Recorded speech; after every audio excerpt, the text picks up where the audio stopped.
what's truth? Are you tired of being so confused? You feel like you're more fucked up than the lies on the evening news. Well, just step right in. We can talk about it all as friends. And if you want, we can hug and kiss and make up for the party ends. Agree or disagree, stop offering me. 'Cause I'm everything you want, damn sure what you need. I won't tell no lies, back up on the facts with truth. And if you can't get down with that, you must be somebody's stuff.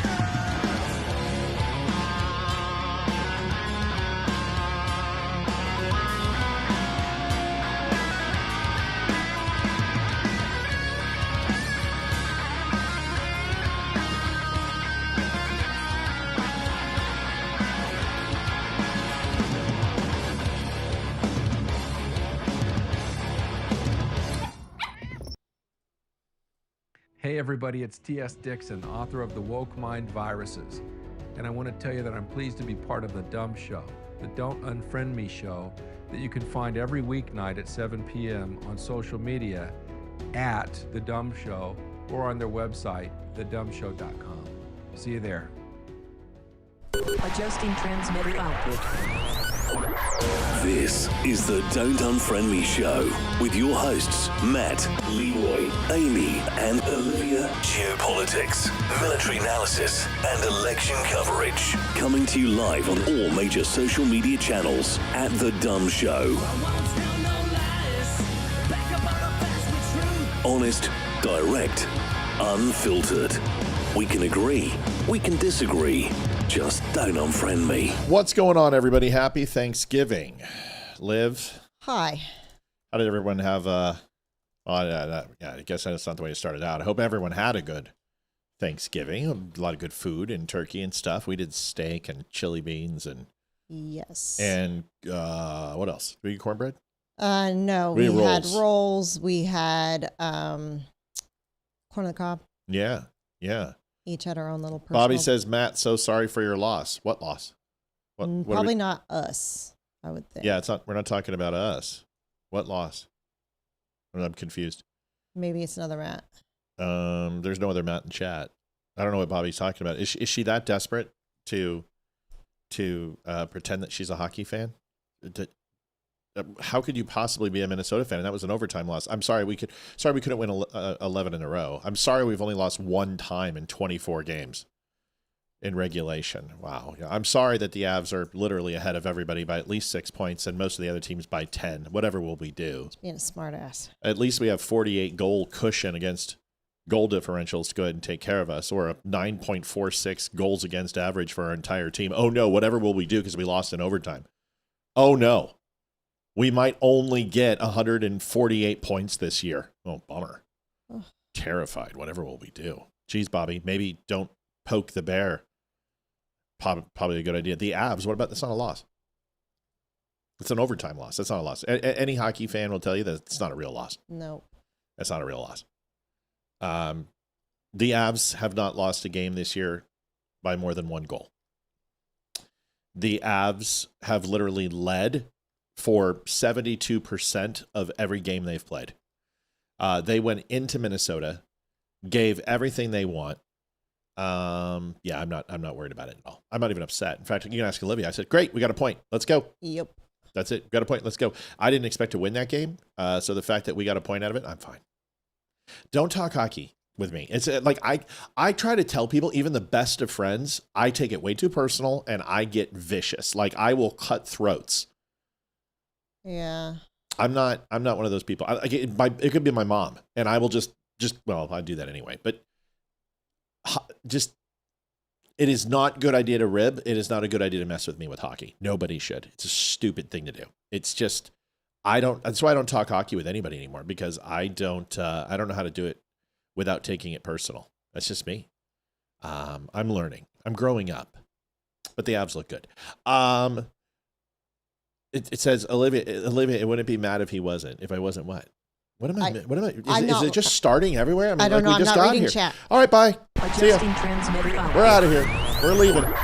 This Good night. is the... I mean, seriously, we just got Thanksgiving. Guy, cut me some fucking slack. I just got here. My God. Just like, how about, hi, Matt? How you doing? Oh. Hey, Brian, you can't even spell strike, and you're going to try to start? Yeah. That's going to be one of those days, isn't it? Strives a nerve. I don't know. Is that a saying? Strives a nerve? What does strives a nerve mean? Is that something I should know? Jerk twitch? What is... Hey, isn't Brian the guy that was all upset and flipped out on me on Facebook and then apologized profusely for being completely wrong? Oh, yeah. Hi. Hi, Bobby. Now you can rib on me. You said hi. All right. So there's a lot going on. Like they couldn't have made it easy. The news cycle is completely crazy. Hi, Matt. Love you. I love you too, Bobby.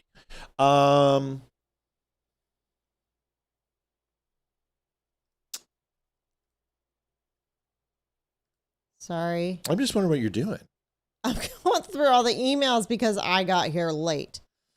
Oh, so you're catching up for the last. Yes. Hi, Matt and Olivia. Glad you had a good thing. We had a great Thanksgiving. Yeah, Olivia, your glasses look nice. Thank you.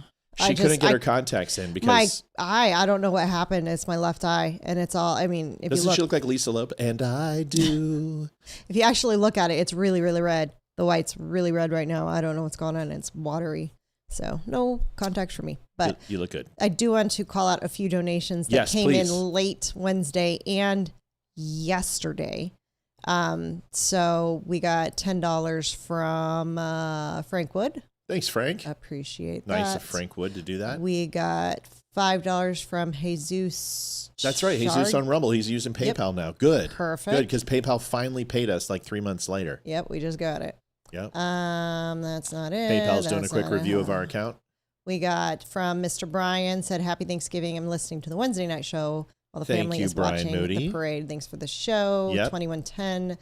And then I think we had one more. Those glasses do look good on you. Thank you. They're very cat-like. Thanks. We had one from Jennifer Garlett for $10. Thank you, Jennifer Garlett. And that is it. All right. Put up on the extra donations. We appreciate that. So let's get going. We got a lot to do. So now that hockey's over, listen, hockey is just something that I don't talk about during the season unless it's like, okay, well, the Avs won and, hey, you got a good team. I always try to say something nice to people. Minnesota used to be a big rival. They're not really a rival anymore, but they're playing good hockey. But they always play good. They always play good in the regular season, and then they choke in the playoffs. The Avs, to be honest with you, they do too. So we should have won the cup at least 4 times out of the last 6 years, and that's 3 times out of the last 6 years. Yeah. We won it once, and we should have probably done better than we did last year. But this year, we're excited. So, no, really, seriously, I'm not upset about the loss. In fact, when I saw that Landy, like, honestly, just be transparent, that Landy goal in the third period at the end of it is going to carry this team more than a win ever would have. Like, that is what unifies a team. To see the captain who came back from what he came back to literally tied up and playing like he used to, you know what I mean, Liv? Yes. I mean, that's more important than a win. It's more important than a win. He did great today. All right. Well, let's share the hell out of this. We got a lot to do. So this is interesting. So somebody at the end of I reset your window, and it should be doing a little bit better now. Thank you. Somebody made a comment at the end of the show. Okay. And Bobby, love you, by the way. Did Oregon win? Yes. I have no idea. I think Oregon won. I'm not sure. Oregon is just, they're a wagon.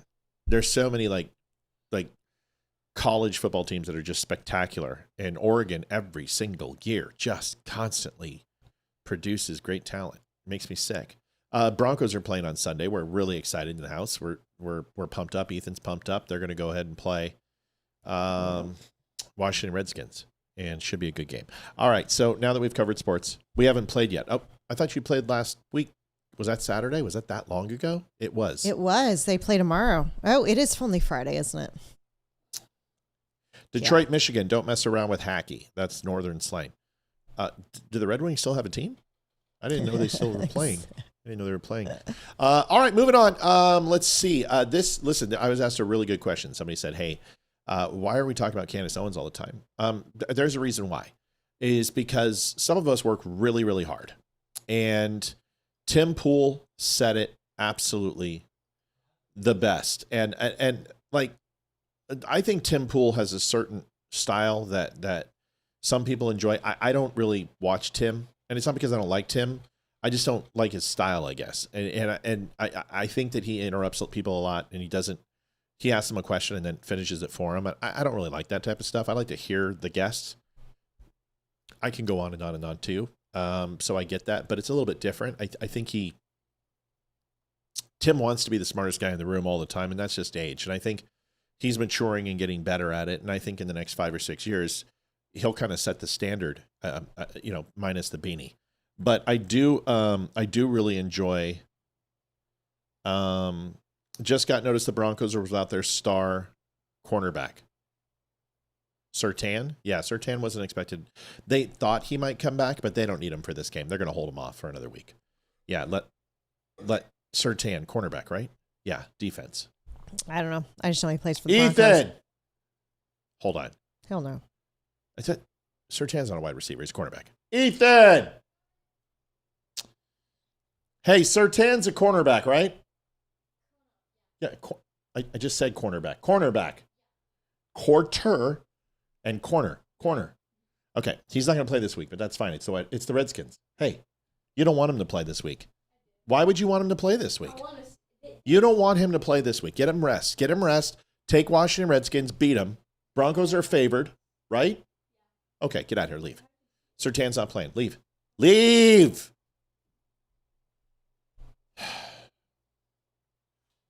He's getting that I can't hear thing, and I can't process, Dad, so I'm just going to ignore what you're telling me. Here's Tim Pool. I want you to listen to this. This will kind of give you some perspective. And I think a lot of people are in the same spot. Hey, you guys, happy Thanksgiving. Glasses are very Lisa Loeb looking. See? Mm-hmm. Please don't let Matt sing the song, though, and I'm digging the new setup.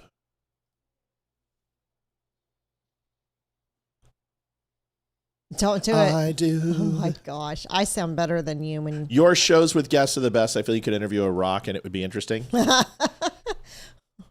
if Bobby calls in, we could do that. She started it. Gerald, check your wife. That's Jerry. horrible. All right. I'm just kidding. She knows I love her. I wouldn't have her any other way. Here is Tim Pool. Take a listen to this, and this will change some things.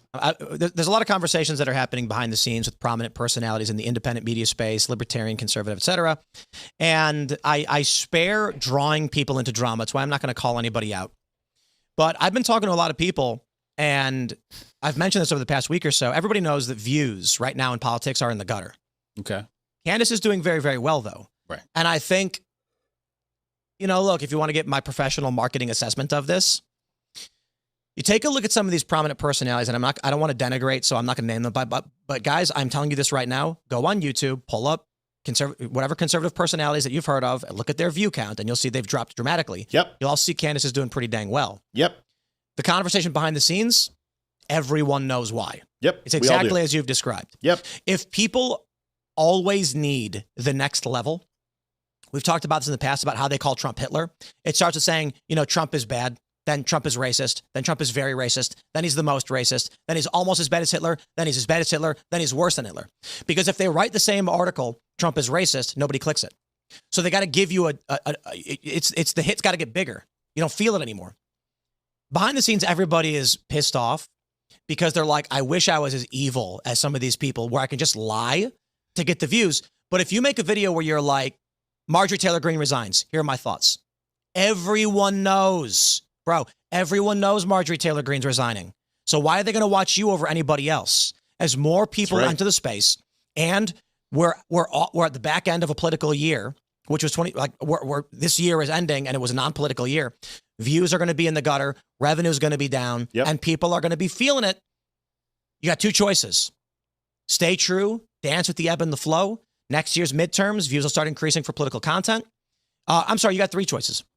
Pivot and try and do non-political stuff, cultural stuff that may be of general interest. I think we've tried doing that quite a bit throughout the past several years, knowing this cycle. So that's why some of our videos, like Solar Storm videos, like 200,000 views. But we've always had those guests on. Your third option. Roll with it, baby. France wants to kill me. There's an Israeli in it. The White House knows. Yep. I'm fleeing, and then. Yep. We all know this is the time of the year where revenue goes down on Facebook, and it happens every single year. Even when they demonetized us, we still saw the ebbs and flows, and we're not getting censored. We're not getting shut down. It's that people tend to move away from this after the November election, or because it's Christmas and it's the holidays and the New Year, and they've got more important things to do than sit around and talk about politics. We completely understand this. This is why our show, it has a little bit more of an eclectic viewpoint, right? And we try to cover a lot of different things and make it engaging and entertaining. But in the end, without the donations of the team, we'd be in up Schitt's Creek without a paddle, so to speak. But what bothers me is Tim Pool just said it. Like, every conservative is feeling the same way. Every channel, they hate Candace. I'm sorry. Ben Shapiro hates Candace. Tucker Carlson hates Candace. Tucker Carlson may not say that he hates Candace, but he hates Candace. Megyn Kelly doesn't like Candace. Megyn Kelly has issues with her. Hodge twins, they all are getting the grift and making money off of her. But if you look at all of the commentators, none of them are truly defending Candace at all. They're saying, well, if this is true, we should go ahead and investigate. The White House should look into these terror threats from France and Israel. But nobody's truly saying that Candace 100%, interesting enough, except Brandon Tatum. So most channels are not happy with her. But here's the problem. A lot of those channels that aren't happy do the same effing thing. They do the same thing as Candace. They lie. They use clickbait. Benny Johnson does it all the time. And you look at the people who don't BS and don't lie and don't kick the can down the road, is that there is a group of people, there's millions of people, millions, who want to be lied to, who just want conspiracy and want the National Enquirer. Did you guys realize that the National Enquirer and the Sun and the Star were the three most circulated newspapers in the United States at one point in history? Did you guys know this? I didn't, but I don't doubt it. The National Enquirer, with Liz Taylor and Michael Jackson buying the Elephant Man bones and putting them on a B-52 on the dark side of the moon. National Enquirer. People, they love the WWE and WWF. They love wrestling. They know it's fake. It's fake. It's the fakest thing in the world. But yeah, but it takes a lot of physical. Yeah, of course it does. It's stuntmen. But it's still fake. It's still predetermined who's going to win. People love that stuff. They love to be lied to. This is why Q was so popular, and Lahaina and this Jewish space lasers, Marjorie Taylor Greene, the military tribunals, the lizards, androchrome, and all these other things, adrenochrome, sorry. All of these things are what they want. The 9/11 conspiracies, JFK, moon landings. They love this stuff because instead of realizing, well, I may just not know the things that I don't know and I never will, I'm going to make up things and go ahead and fill that gap with whatever I think sounds good. And this is what they do. Go ahead, babe. This is what they do. And that's what Candace is doing. And there's plenty of people who do it. Charity Lamb donated $20. Thanks, Charity. Thank you. Happy Thanksgiving. So when Liv, yes, when Tim Pool says, hey, why should they listen to you when there's 100 other people know about Marjorie Taylor Greene, and why should they listen to your take unless you're going to tell them something they don't know? So what if I put on the live show, Marjorie Taylor Greene has cancer, breast cancer, and that is why she's resigning. And the doctors have given her 6 months to live. Breaking tonight on the Don't Unfriend Me show. How many views do you think we would have? Oh, millions. Oh, come on. A lot. Millions? I don't know. A lot. If we have millions, then let's do it because we'll do it for a week and then we'll just quit. A lot. I don't know. You probably have 300-400 people in here. And once they found out that it wasn't true, they would leave. But not if you continue to lie to them. And then what happened was you make these grandiose predictions, and then out of 100 of them, 1 or 2, 3 months later, become fact.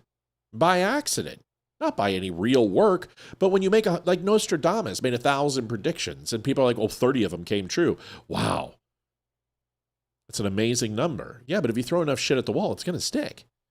So these people just keep doing this stuff, and then they go, well, look at the receipts. Look what I got. And then they set up things. They say things that have truth in them, knowing full well they have the receipts, like the text messages for Candace.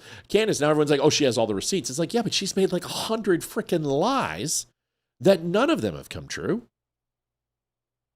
And because she shows texts on the phone that aren't validated, that aren't from the carrier, everyone's like, oh, yeah, that's 100% true. Everything she says, look at all the receipts she brings. And you're like, those aren't receipts. So what bothers me when Tim Pool says this is, then why don't you have people who tell the truth on your show more than the people who are full of shit? He brings controversial people on his show who lie incessantly. And it kind of is talking out of the both sides of his mouth. If you want to increase the overall authenticity and reliability of your show, well, then you should have guests on that don't lie. And he repeatedly does. Now, he has great ones on like Damani. But there's a lot of other people that he could have on that he doesn't. Mm-hmm. And then sits there and goes, oh, well, they're grifting. Tim Pool sold the Civil War thing a lot. He's like, oh, Civil War, Civil War, Civil War. He says it like every freaking show. That has a reaction. That pulls people in. So anyway, I just thought it was an interesting take. I agree with him. There's a lot of conversations. I agree with him 120% on it. I just think that you can't talk out of both sides of your mouth is my point. Any thoughts on that? Any comments on that? I mean, you see what she's doing, right? Yeah. She's completely fake. Is what she is. And she's going to follow the dollar signs wherever they take her, and she's going to follow it. And she kind of sticks her toes in the water and feels and goes, okay, what's going on here? Okay. And she says a few things and sees which one gets the best reaction, and then she goes with it. And then she does the same thing next week. And she just, nothing that comes out of her mouth is true. The richest thing that I saw was like literally blaming the Trump administration, the FBI, Kash Patel, Dan Bongino, Pam Bondi for the assassination of Charlie Kirk. And then like 3 weeks down the road, she's like, I'm leaving the show for a week because this is too serious. No, you're going on a vacation for Thanksgiving. You do it every single, we're one of the only podcasts on during these times. Most people are off tonight. It's like, we know that's not what you're doing, but she uses that and lies. And people, instead of questioning her and going, what?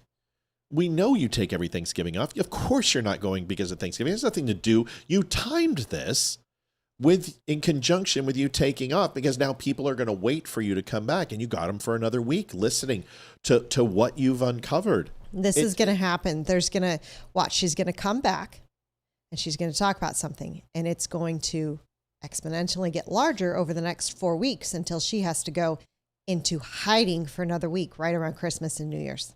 Watch. It's going to happen again. Yeah. Mr. Big Angry. Oh, it's terrifying. Do you have a show, or do you just talk about others? Well, you're watching it. I think what you're trying to say is, do you do anything on your show other than talk about others? And the answer is no, because everything we talk about is probably going to be about others, unless you want me just to talk about myself. Would you like me to dance or shake that thing? I mean, I don't understand. Doesn't every show talk about others? Yes, we're talking about Candace Owens right now. Is that okay with you, Mr. Big Angry? Or you just going to be angry that I'm talking about Candace Owens? We're talking about you right now. Is that okay, Mr. Big Angry? Did you not have a good Thanksgiving, bro? What happened? Yes, please. Oh, okay. Well, throw me some money. You want me to perform like a monkey? Throw me some money, man. I mean, you're Big Angry. You should have big money. Go ahead. Throw me some cash and I'll dance for you. Do you want the Macarena? You want a belly dance? I don't think you want a belly dance.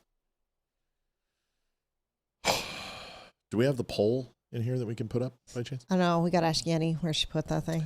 What a stupid question. Yes, it's all right. Don't worry about it. People are just pissed off. Vladimir Zelenskyy. We're going to talk about other people, Big Angry. Okay, we're going to talk about Zelenskyy. Sorry. Vladimir Zelenskyy, chief of staff, Andrea Yermak, often called his right-hand man, has resigned after anti-corruption agencies raided his home and office amid a probe into alleged $100 million kickback scheme. Ooh, bummer. I'll send $1 for a belly dance. What are you, Transylvanian? You want to suck my blood? For a belly dance? A belly dance. I don't know what a belly dance is. It's got to be balls. It's got to be balls. It's got to be balls. Balls. It's. Let's see. Lonely, not doing anything on Thanksgiving. Says only will send $1 because that's all he's got in his bank account. It's got to be balls. So, listen. This has got to cook Zelenskyy. Let's watch this.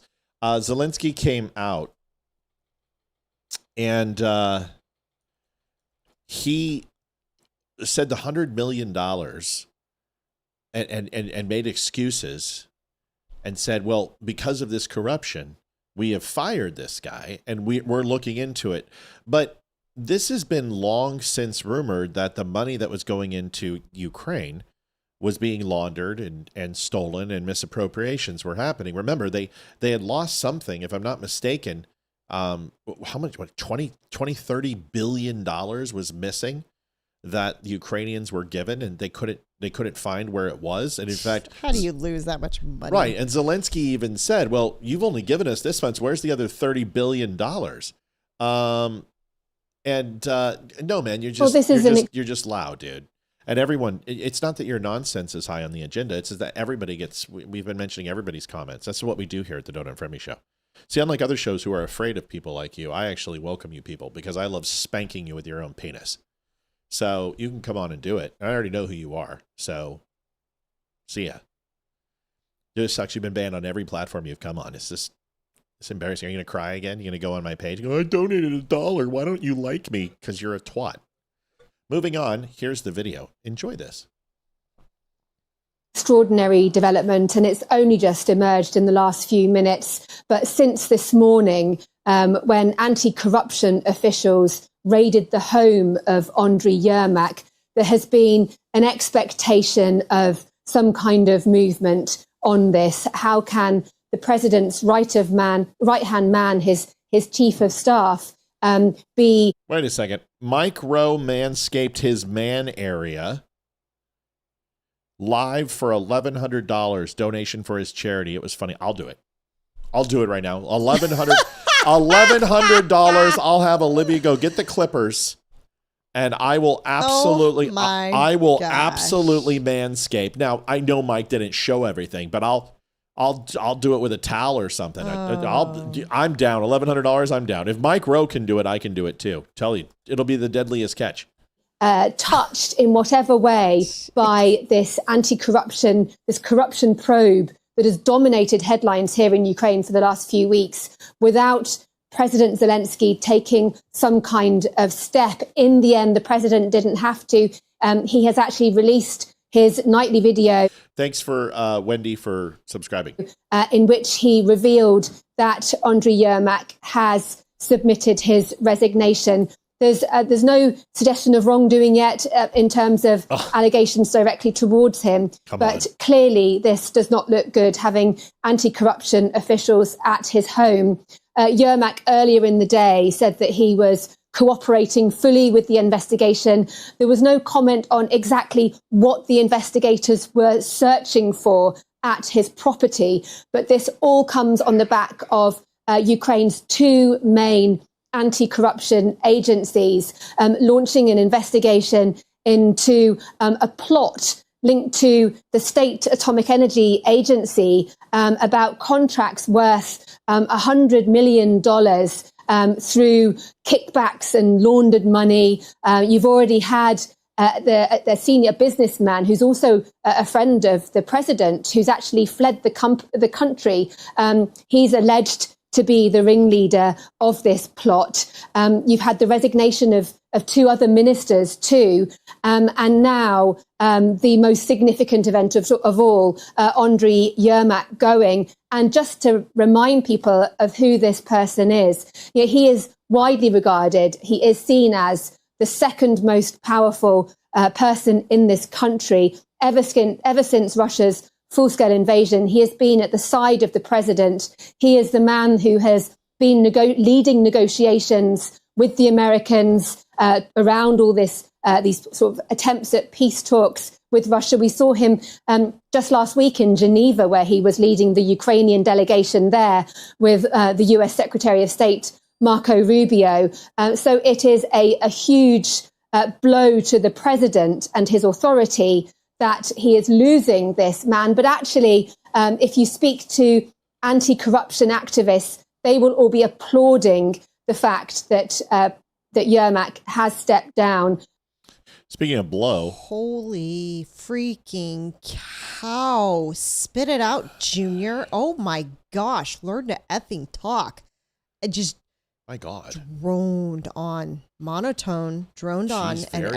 Very just attacking. I have no idea what she said, because like every fifth word she made a mistake on the word and had to correct herself. And she reminded me of my psychology teacher in college that like would put us to sleep every fucking I take class. it you weren't a big fan of hers. No, I have no idea what she was talking about.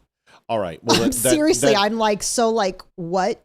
Confused that right. Well, I was just, holy cow. Maybe Sky News and a couple Brits will help. Listen to this. Let's try. If this is really worse, we'll just cut it and go to sleep. A line of breaking news to bring you, coming to us from out of Ukraine. Now, you will know that there has been a corruption scandal engulfing that man's administration, President Volodymyr Zelenskyy. In the last few minutes, officials have reported that the anti-corruption authorities, that is NABU, have carried out searches of President Zelenskyy's offices. All right, fair enough. So here's the deal.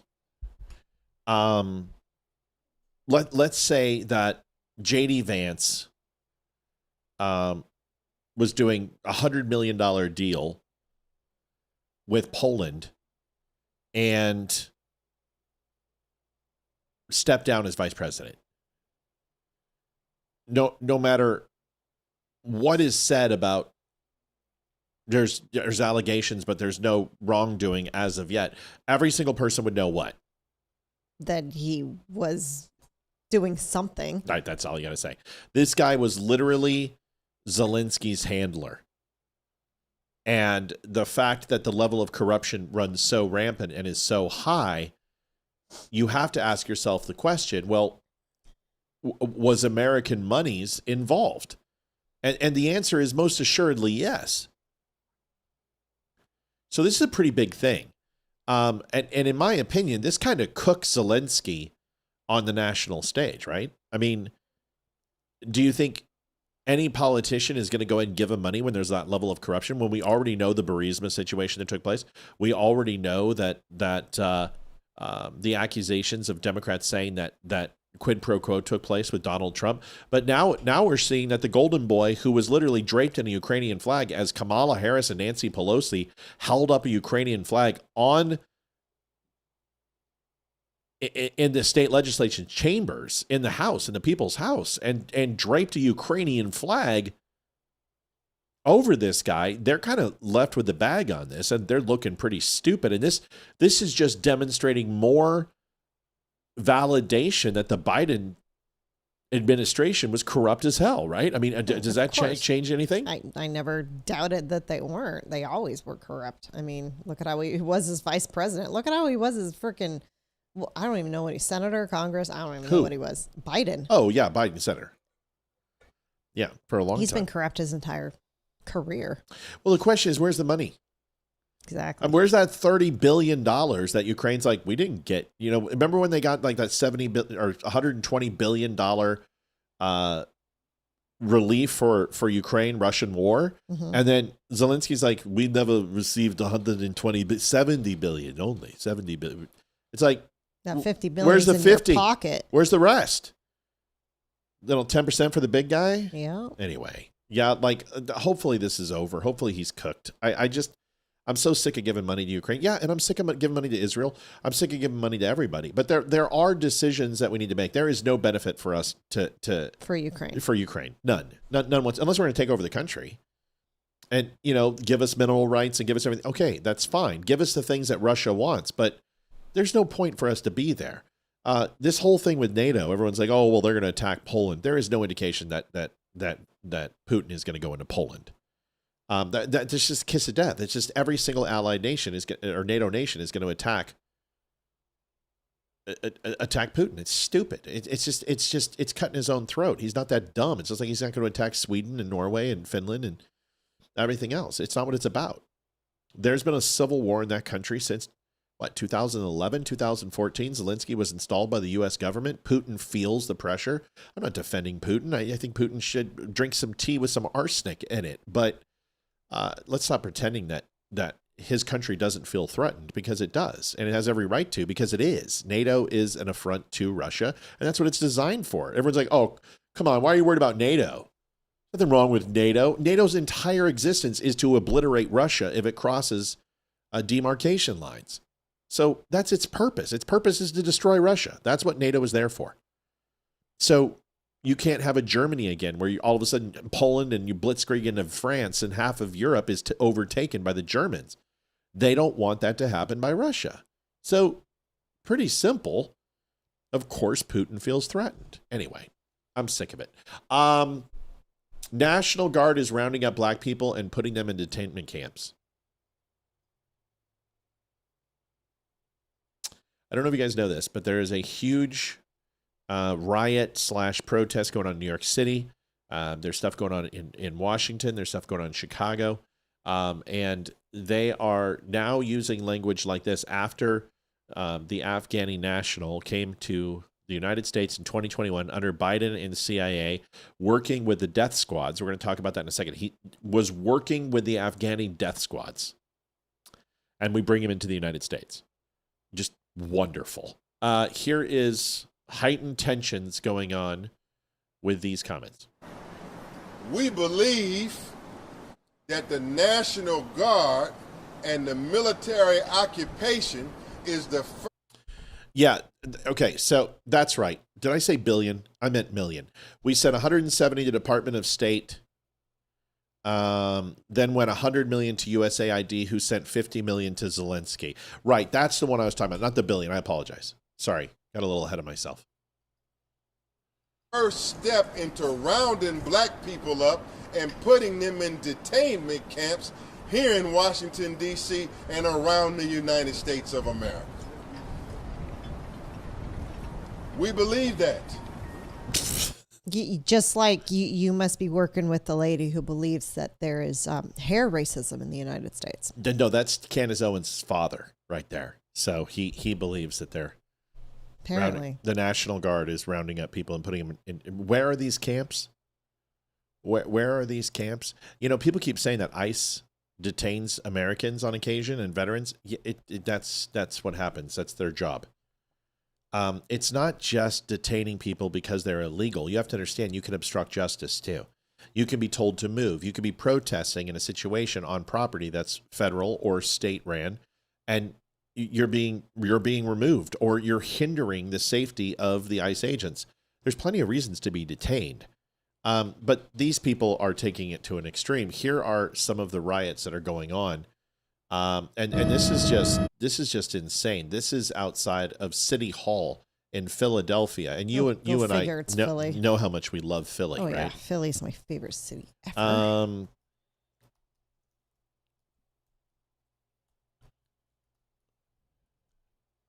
So it says, Richard John says, reminds me of the movie Braveheart. Remember where the Scots clans always made deals with the English over land and money. Right. The total deal, the Russian invading Ukraine, is about money and land for the elite few. History continues to repeat itself.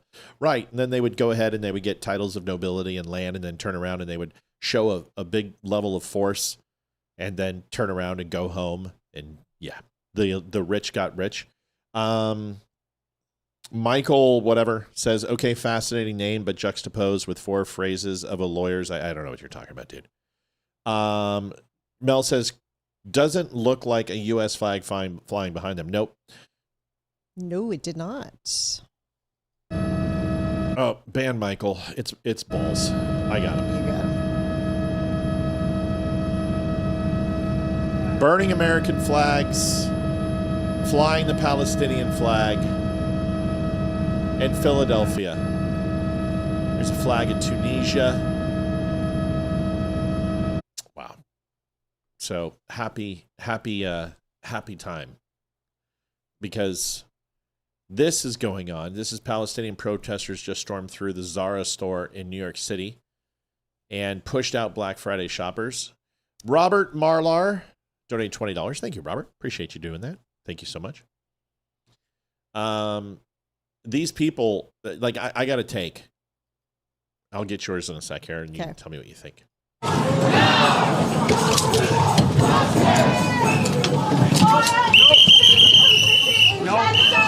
They fund the genocide. Guys, out the store. Out the store. Out the store. Why is it white women, old white women, who are flying Palestinian flags? Can we just can we have like an MTV Real World episode where it takes these people and it throws them into Palestine and see what happens? Yes, please. Real World Palestine. Absolutely. Real World Palestine. Totally watch that. That'd be amazing. We should produce it. It'd be great. Come on. White woman. Old. Do not trumpet Sarah! White women. Old. Sarah is a genocidal company! Oh my gosh. Thank you.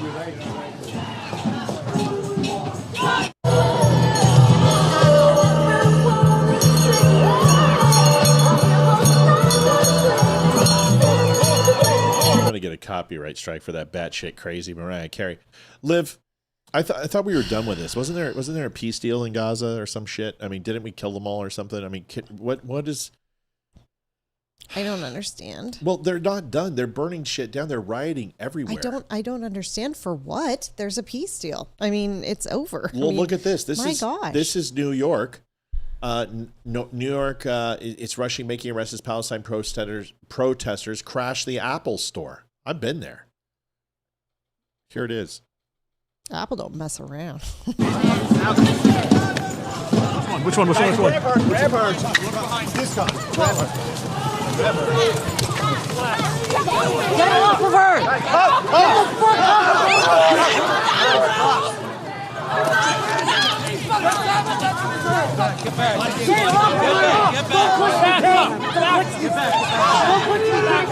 Don't interfere with the arrest, guys. Stay back. Stay back, guys. Stay back. Folks, you're going to get arrested. You're going to get arrested if you interfere with an arrest, all right?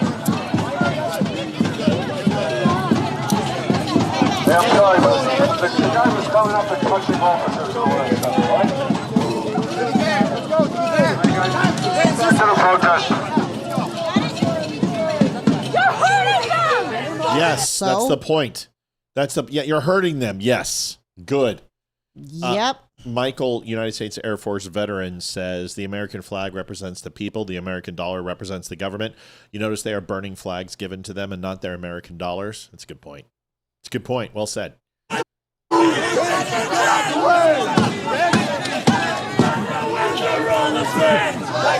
on this side. Guys, to the van. Let's go. Wow, another fat white woman. Go figure. Do it for me.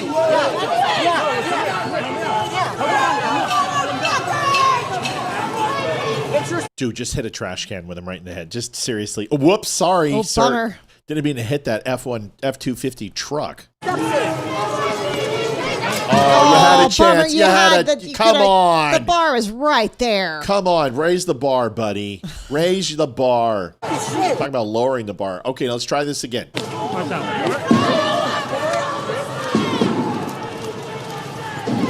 4 of them to carry her off, too. Yeah. Becky's? Stand by. 17, please. Get this. Double check.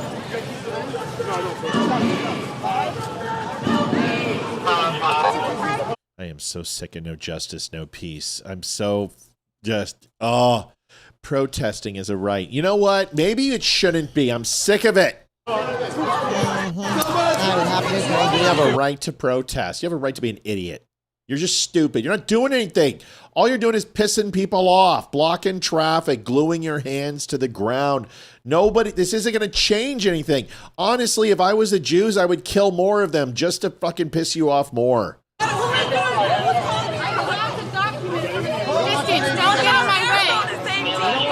Oh, hold my baby. She has a baby. Did you see this? Mm-hmm. She's ashamed. Oh my God. I'm gonna hold my baby.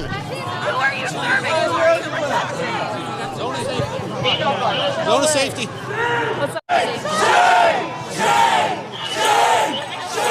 Dude, it's a Game of Thrones episode. I mean, seriously, this is literally an HBO. Shame. Shame. It's like, come on.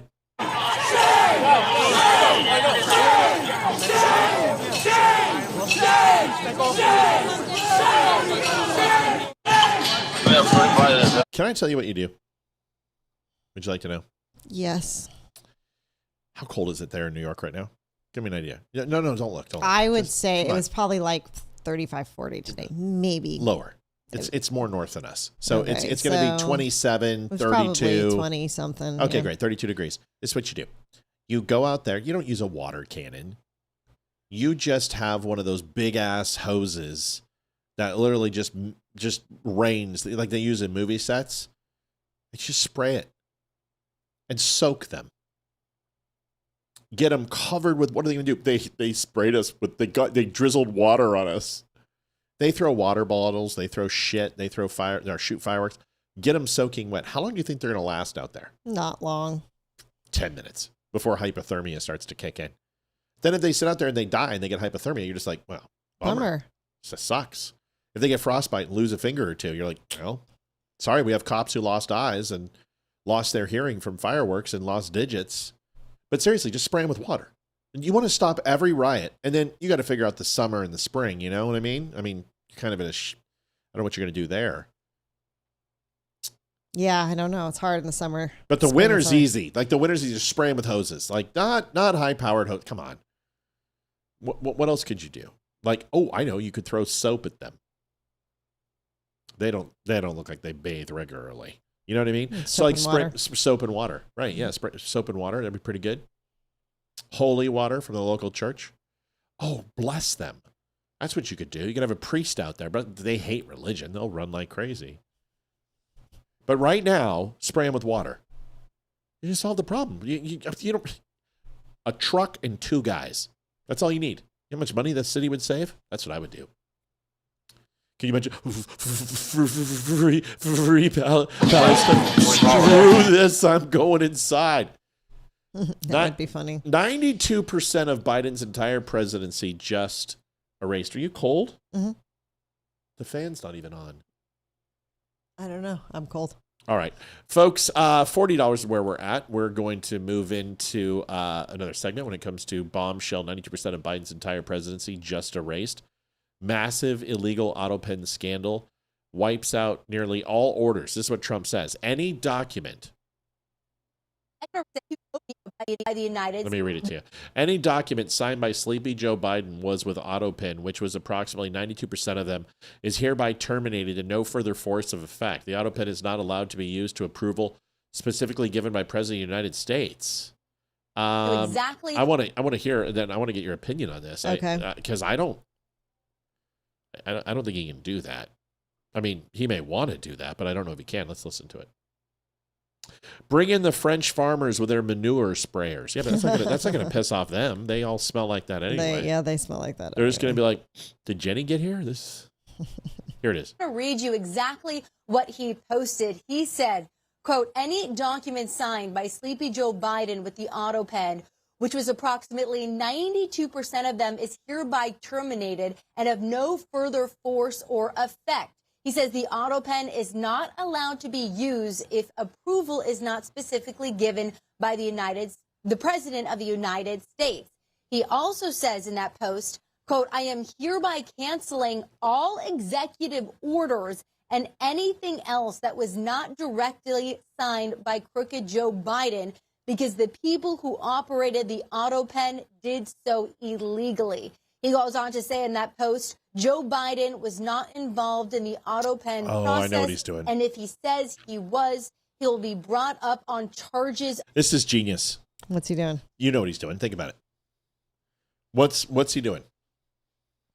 When he cancels those executive orders and any documents signed by AutoPen, what's going to happen? What's the first thing that's going to happen? What are Democrats going to do? They call for his impeachment or do something. No, along they the can't lines of impeach that. him. They don't have the House. They don't have the Senate. Come on, think. What have they been doing whole presidency? Every time he does it, something happens. What do? Every time he makes a decision, what happens? What do? They run to who? I don't know. I'm thinking. Hang on. Judges. Yep. They try to overturn. Yep. Well, so what? So they have to sue. They have to file a TRO. Mm-hmm. Okay. So basically, TRO is a standard that the federal judge submits, and it's a stay of execution and kind of freezes everything, right? Yeah. But so they sue essentially. Well, what happens when you sue? What do you get to do? What happens when you sue somebody? What happens? It depends on if you win, right? No. What happens? No. What happens when you? I didn't say what happens when you win after you sue somebody. What happens when you sue somebody? What happens? You're going to sue me for defamation. What's going to happen? Just give me the steps. Walk through them. Just the first thing that's going to happen. I'm going to go down to the courthouse and I'm going to sue you. And then what's going to happen? They got to give you papers or something. Right. You're going to get served. You. Yep. Then what's going to happen? I don't know. You get a court date. Okay. They get a court date and you show up. Then what's going to happen? How about you just tell me? Because I really don't know. No, I'm going to keep asking you because this helps us think. This helps us get better. What's going to happen after you serve a court date? You were there when we just went and did all this. Yeah, but it wasn't for a suit. It's the same thing. It's the same process. We're going to go in and we're going to talk to the judge. What's the judge? Judge is either going to say, yes, we're going to go ahead. Here's the court date, or they're going to throw it out. No, they're going to read it. They're going to read what's going on. Okay, Mr. Spear, Miss Spear, you've been, blah, blah, blah, blah. Okay, are you Mr. Spear? Yeah. Are you Mrs. Okay, great. We'll be reconducting in 3 weeks to go ahead and move on with discovery and preliminary hearing. So you go home, and then they come back. Well, what happens during discovery? Is people have to research stuff. Right. You have to disclose, and they get your records and everything else. So what do you think is going to happen if he turns these over and overturns the executive orders and these particular documents saying that they were illegal? Right. Judges are going to there you go to try and stop them. That's then right. They're going to turn around and sue. And discovery is going to have to happen, and research is going to go into the auto pen. There it is. There we go. Okay. So Democrat. That's why we do this. We don't just tell you the answer. We have you think about it because it's better to do it that way. Yeah. Because then the next time this happens, you go, oh, this is just like Joe Biden. Remember? So it's learn leading out. So of course, they're kind of in a rock and a pickle, right? Yes. Is that if they go ahead and just let him wash away the EOs and wash away any of the auto pen documents that were signed by Joe Biden, then the Democrats lose. But if they go to discovery, they're going to find out that most of these documents were signed by auto pen and make the Biden administration open up to subpoenas, open up to affidavits, open up to sworn testimony. And that could mean liability for that administration. It's actually perfect. Smart. So that's what he's doing. Yep. Very smart. Yep. So either A, they're going to realize that they're going to get screwed, or they're going to get screwed because either they're going to have to let them cancel the executive orders. It's perfect. It's perfect. It's very perfect. Smart. It's genius. It's genius. So now they're in a position where, I mean, what do the Democrats got to realize? Do they really want to fight over these executive orders and these policies, or do they want to open this up to discovery? Right. And then we get to find out who did sign them. Mm-hmm. And we're going to find out it was Hunter. Because what we know from the book and Kamala's book and other people who, Axelrod and others who leaked books and wrote books, is that Hunter Biden in the end was at the White House like 78, 90% of the time, was there every single day and making decisions along with the White House staff. I mean, this is genius. This is a great move. This is a 4D chess move, in my opinion. Yeah. Is that Bobby? No. Oh, I was thinking that's at least what she should do after that opening comment, that opening salvo. You know what I mean? All right. That's interesting, isn't it? Yes. Very smart. Yeah. Something else from Donald Trump. We're moving right along here. We'll take a break after this one. We have a donation right now, right? Yes. Good. We need it. It's Friday night and I'm feeling all right. We got a bunch of people on too. People I've seen. Well, of course, YouTube's changed their whole name thing, so Yeah. it's either they're read this. new. You got to read this. You can't Thomas do that. Austin, Psalms 27:14. Wait for the Lord, be strong and take heart and wait for the Lord. Every Thank time, you. Liv. Huh?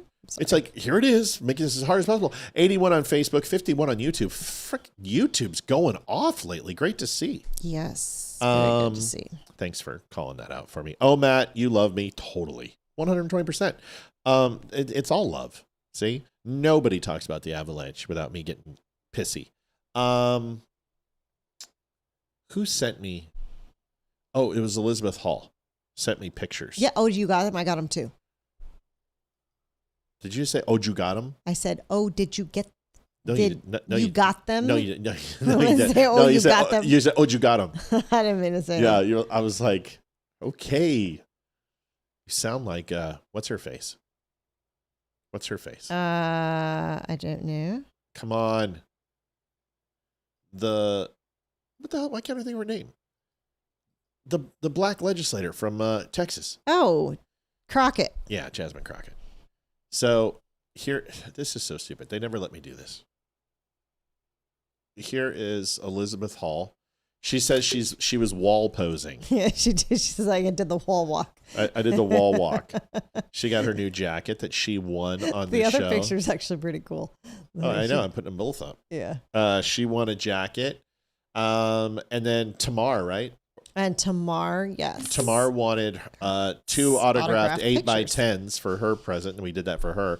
And then I haven't heard from Mr. Whiten. He hasn't. Has he even been on the show lately? I don't know. Well, we gave Whiten a jacket. I didn't hear anything from him, but here's her jacket. She's very happy with her Dumb Nation jacket. We're going to be doing a drawing on next Friday. Yeah, next Friday, a week from today. So you have a chance to win that. And yeah, Mr. Stelio Blocks. Stelio Blocks. See, I get it. I got to figure out where the spacing was. Mr. Stelio Blocks. I wonder if it's Mr. Angry. Canadian no, they're here. So Well, that's what he says. Yeah. Canadian here. Can't wait to move to Wyoming and Dakotas. In the works. I vote Republican. What's alluring of the Dakotas and Wyoming?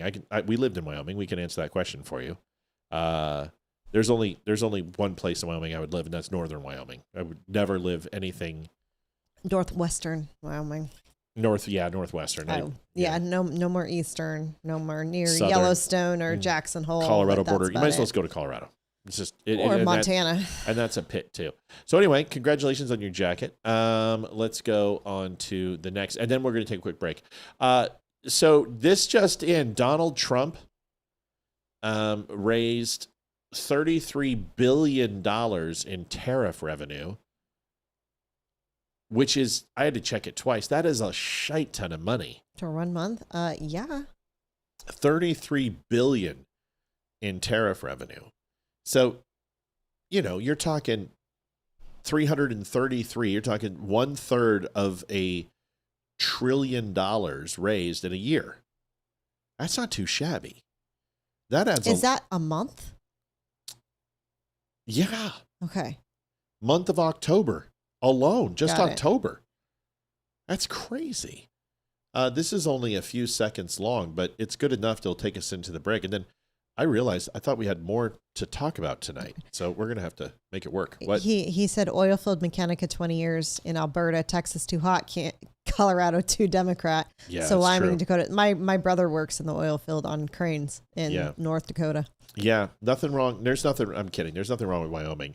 Just, you don't want to go to the plains. It's so cold, and the wind, it sucks. It's horrible. There's nothing like a Cheyenne winter. It is literally the suckhole Laramie. Laramie, yeah. I hated Laramie. Hated Laramie. Laramie sucked. Laramie is awful. I could handle Torrington, but Laramie was a suckhole. You're just in that valley, and it's just like the death. Torrington was like a pocket where you got no weather. Yeah, it was a banana belt. There was no snow, like nothing. Never snow, never rain. It just was a desert.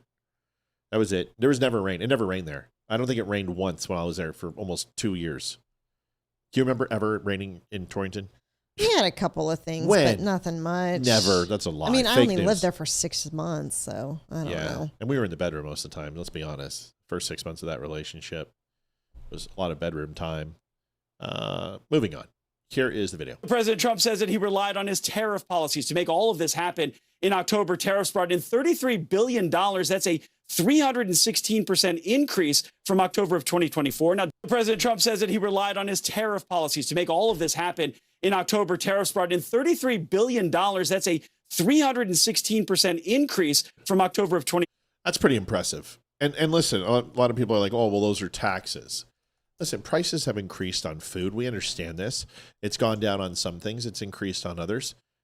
Energy is where he is moving towards to try to lower overall shipping costs and overall costs of to produce and manufacture this level of food. I don't know. Was Thanksgiving dinner more than it was last year? I think the meat was. Yeah, I think that's the fair. steak definitely was. Everything else, though, I mean, I've noticed that prices are kind of going like this. Like yogurt dropped, and then now it's back up. But when yogurt went up, something else went down. Now the eggs are down, right? And something else is going. So it's kind of going like this. It's all over the place. So yeah, all prices went up for a bit, and then some of them started coming down, and it's just, yeah. It is what it is. It is what it is. I mean, they're definitely not where they were, before Biden took office 5 years ago, but they're not as high as they were a little bit ago. Brian Hayek's in Cody, Wyoming. Yeah, Cody's good. I'll take anywhere Cody. in Wyoming outside of Laramie and Cheyenne. Anything just south of the South Plains are just shit. I'm sorry. They're horrible. Once you go pretty much north of Fort Collins, meh. You know what I mean? But Jackson Hole's nice. It's rich, but I liked the Tetons in Jackson Hole. Oh yeah, and I like the Cowboy Bar. Like I love the bar in Torrington. So the Torrington Cowboy Bar is amazing, and Cheyenne is great. It's the first time we showed up on his feed, so he decided to watch. Oh, good. So welcome. Well, it's good to have you here, man. Thanks. Yes. We appreciate you. Feds seek motive in D.C. terror shooting. I'll tell you what it is. He's a freaking radical Islam death squad jerk. Thank you, Matt and Olivia. $10 from Joanne. You know what? We do need to take a break. And it's just a quick break. Pee break. Everyone get up. You've been drinking all day and eating food, so you got to go to the restroom. We understand this. So go pee. We don't have enough likes. So can everyone hit the like button, please? We have way too many people on to have 36 or 85 likes. It's not enough. Somebody, Lee knows the Cowboy Bar because he put Cowboy Bar with exclamation points. Do you know the Cowboy Bar in Torrington? Yeah, I used to bounce the bar. Yeah, so I'm asking, does he know it? Yeah, there's 2 Cowboy Bars. Yeah, because... Yes, I bounced the Cowboy Bar. Yep, I used to be a bartender there, and I bounced it. When I got out of the military, I put myself through college there. Yep. Tad Oaks. Oh, Jackson Hole. Okay, yeah, I worked in Jackson Hole too. Really? Yep. Just for a very, very, very quick period of time. We went up there and we followed a concert up there with Tad and Greg. But that was before we met. But yeah, I worked the Cowboy Bar in Jackson Hole for like 2 or 3 weekends, and then worked down south too. But it was rodeo days or some shit. I don't remember what it was called up in Jackson. Yeah, but we went up there and did that for the school. We worked up there. That was nearly as rowdy as the Cowboy Bar in Torrington. That was frickin'. Every night was a fight. Every frickin' night. Cowboys. Yeah. Seriously. Drink Cowboys. Tell you what, yeah. It was fun. We gotta take a quick break. We'll be right back. Don't leave. Stay. By the way, thedumbshow.com/donate. You can help us out. We're 1/3 to goal. We need to keep it up. Like it up, guys. Yes, like it up. We appreciate you. We'll be right back. Stay here. We're not leaving. You don't leave. Hi, I'm Olivia Spear, host of The Dumb Show. For 3.5 years, we never asked for donations, but after Facebook demonetized us for speaking the truth, we've had to turn to the one thing big tech can't cancel: you. I'm Hayden, Matt and Olivia's daughter. This show's never chased sponsors or sold out. We've built something honest, and it's thanks to you. I'm Ethan, their son. Every share, every dollar, every message, you're the reason we can keep calling out the BS and bringing color back to the world going gray. If you want to help, we take PayPal, Venmo, or snail mail. You can send it to P.O. Box 2, Round Hill, Virginia 20142. Can't donate? No problem.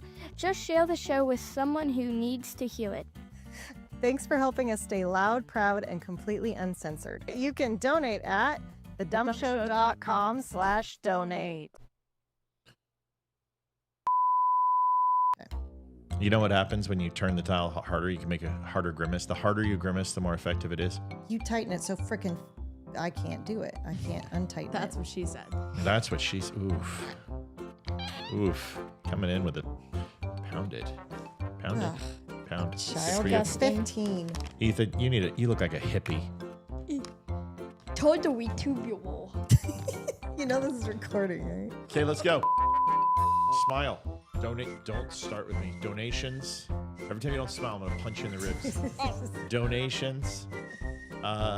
Take one. Scene one. Ready. Set. Ethan. Break. Ready. Don't screw it up. Okay. Ethan, don't mess this up. Ready. Set. Action. No. Whoa. Director calls action, not some stupid toddler.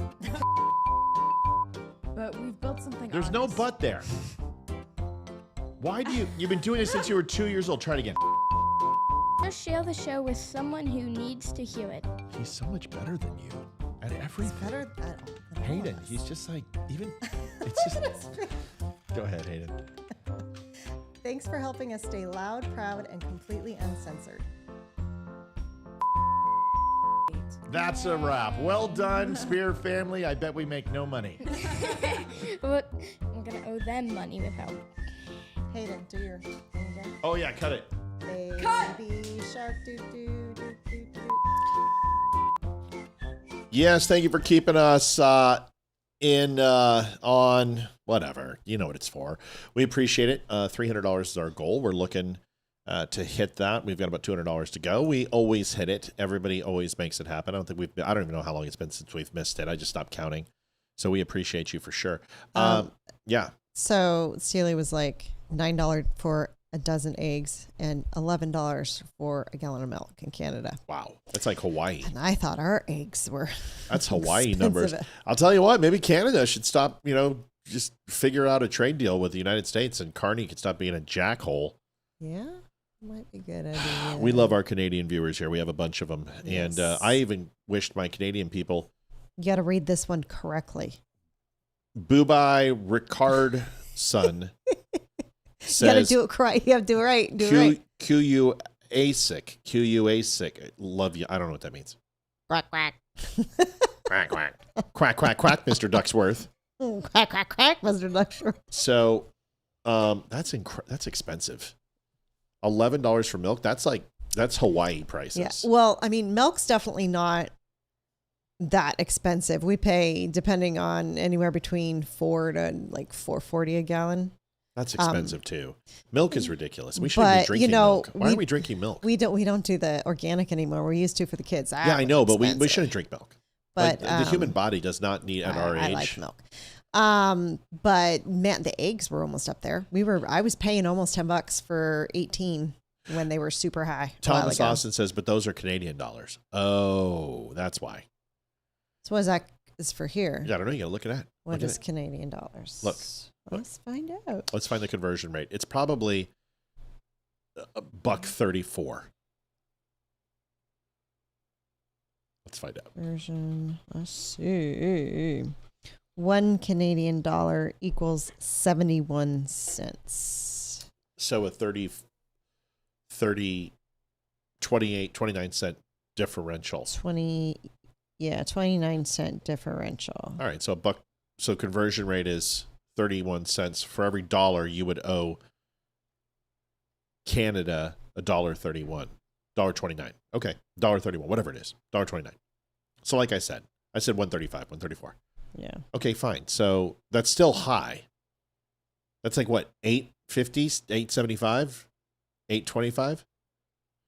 Do the conversion. All right. That's still high. $11 in Canadian is $7.87 here. Okay, so $8. That's still that price is too damn high. That's expensive. That is expensive. 133.39. Bobby Richardson came in with 31.40. Thank you. And quick video. This is about the vetting process. Now, a lot of people are saying Donald Trump gave this guy asylum. Okay, that's not what happened. First of all, Donald Trump doesn't grant people asylum. Okay, Donald Trump doesn't sign any of that. But Joe Biden did allow all of the 90,000 refugees that they didn't vet properly, even though Mayorkas told us that he did. Mayorkas went up there and explained how all of them were vetted and it was completely safe. Donald Trump is the one during the election that stated that bringing in this many Afghan unknowns would be dangerous to our country. And it most assuredly is going to be, and it will continue to be as these people become more and more disenfranchised with the American way. Here is the video about this guy, and this is shocking. I mean, some of this stuff, the guy's part of death squads. This isn't okay. Here it is. To show you, he was part of this CIA-backed elite Afghan unit, and this right now shows some details where they operated in Afghanistan, but also the vetting process. Supposedly, they went through biometric screenings, in-person interviews, which is very interesting. And Lockenwall's connection here, he was assigned to this O3 unit, recruited and trained by the CIA to fight against the Taliban. This group, also, Rebecca, known for their brutality and called death squads. So you take that last point there that I just said, right? That they're known as these death squads, quite brutal. And that this man also went through a one-on-one interviews, so we understand. What's your takeaway there? Could something have been missed in that process? No, it's pretty standard to greenlight people who are involved with death squads. Just want to let you know, the next batch of people, we're going to bring in some Klan. We're going to bring in some Mexicans, some black people. We're going to throw a knife, do something with the knife. Well, it's very disturbing, and this is such a tragedy. We're going to learn more, but I'm reminded that in 2011, an Afghan Air Force colonel walked into an office at North Kabul Airport and blew up 8 U.S. Air Force service members and a contractor. That was an ally. The risks here are just very, very large. And that's why I'm really glad the president is going to go and look at other cases. And we must keep an eye on this radicalization of Islam and this threat that, frankly, now is inside our borders. There's been reporting that those who knew the suspect when he was younger say that he had mental health issues because of what he witnessed in Afghanistan. So you got to wonder, without painting all of the people who are here from Afghanistan with one brush, whether or not there are others, though, who could possibly be suffering the same type of issues. I got to ask a question. Yes. Is it wrong to sit here and say that every single person who is not American should get out of our country? No. If you are not an American citizen, get the hell out of our country. Or applying for citizenship. Well, no, not even that. I don't even care. Like, draw a line. Everybody out. At this point, it's really hard for me to justify Mexicans, South Americans, and anybody from any Middle Eastern countries coming into our country. Or Somalis. Well, yeah, North Africa too. Yeah. At this point, I'm just, no more third world countries. You want to come over from Belgium? You want to come over from France, from Germany? Canada, fine. Gay North Dakotans. We love our gay You want to come North over from Dakotans. Spain? You want to come over from Ecuador? Maybe. Argentina, you're pushing it. Venezuela, no. But I mean, do we start saying no? I would love to. That would be nice. I'm sick of it. I am just so sick of this, that you're racist if you think that illegal immigrants should not be, every single one of them, deported. I don't care anymore. I'm tired of this. How many American citizens have to die before we wake up and just say, okay, enough, screw this? Right? Poland, Ireland, yeah. South Africa, that's great. South Africa, Kenya, I'm fine with that. I don't care. It's not about color. Bring all the Spaniards you want. But if your country harbors terrorists, and you have 19 countries that harbor the largest amount of terrorists, you should be barred. Nobody from Iraq. Nobody from Lebanon. Nobody from Iran. Nobody from Egypt. Nobody from the Congo. No Venezuela. No Colombia. It's get the fuck out of our country. I'm sick of it. Just get them out. Yeah, and that's another thing. If you're not American born, you don't serve in Congress. You don't serve in the Senate. I'm done. 100%. I'm done. I'm done with it. I'm done with it. I'm just done. Just, you know what?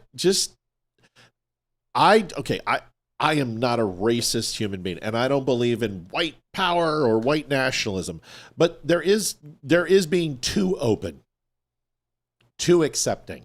You know what I mean? Yep. I mean, isn't that the, like, he's a pedophile. It's okay. Just bring him in. He'll be all right. It was one time. He'll be fine with my kids. No, you never would allow that. Then why are we allowing drug dealers? Why are we allowing rapists? Why are we allowing people who've been over the border 4 or 5 times? Why are we allowing people that we don't know? I'm glad that NGOs helped us in Afghanistan. Stay there and fix your own fucking country. I don't care how much you did for us. If you wouldn't let them come into your house and stay with you and eat your food. That's right. Don't bring them in. Don't let them in our country. Don't bring them in.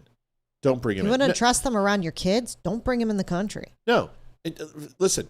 If you're a French citizen, you get screened. But if you are a replant, you don't get to come in here. If you're French, though, if you're French, you're naturalized French, fine. But you've got to pass the screening test. I'm done. I'm done with it. Just get them out. Get them all out. I'm sick of it. I'm sick of driving in the towns and literally, like, I feel like I'm in Beirut. Like when we went to, where did we go? What was it Arlington. When I went to Arlington, it literally felt like it felt like any Middle Eastern country I've ever been to. I'm just done with it.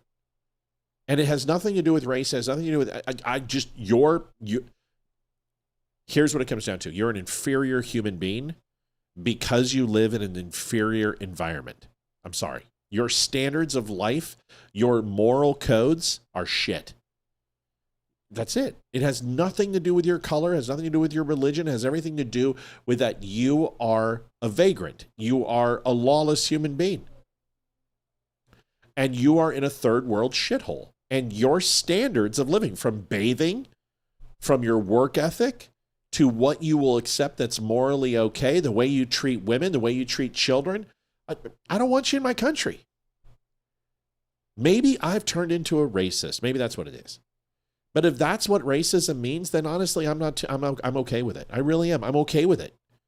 Because I don't believe it's racism. I believe it's nationalism. I'm a nationalist. And I'm getting to the point where I'm just like, if you're not an American, if you're not born here, and I don't care, some of the greatest Americans in the world are from other countries. We are from other countries. That's okay. That's called legal immigration. I'm okay with those people. What I'm not okay with is people coming over here and shooting a young woman, a National Guardswoman, and killing her. For what reason? That young lady did nothing to this fucker. And if they don't seek the death penalty and kill his ass, there is no justice in America. He needs to be put to death and honestly hang him. Hang him publicly. TV. Hang him publicly. Live TV. Hang him publicly. Do it and you know what? Hang him outside of town square for 30 days and treat him like they did yay old pirates. Hang him out there to a warning to others.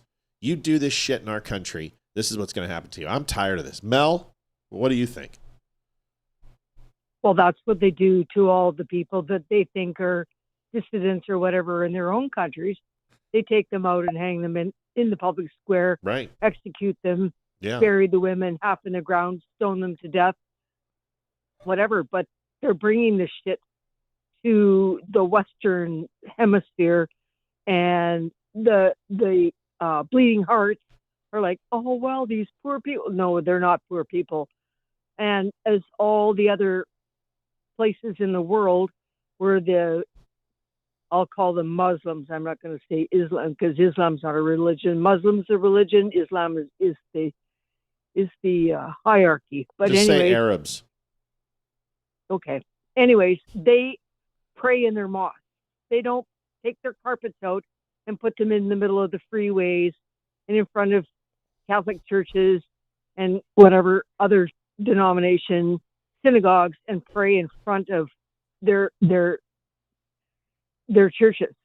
That's not allowed in their countries. They don't do that. They go and they do it here in Times Square.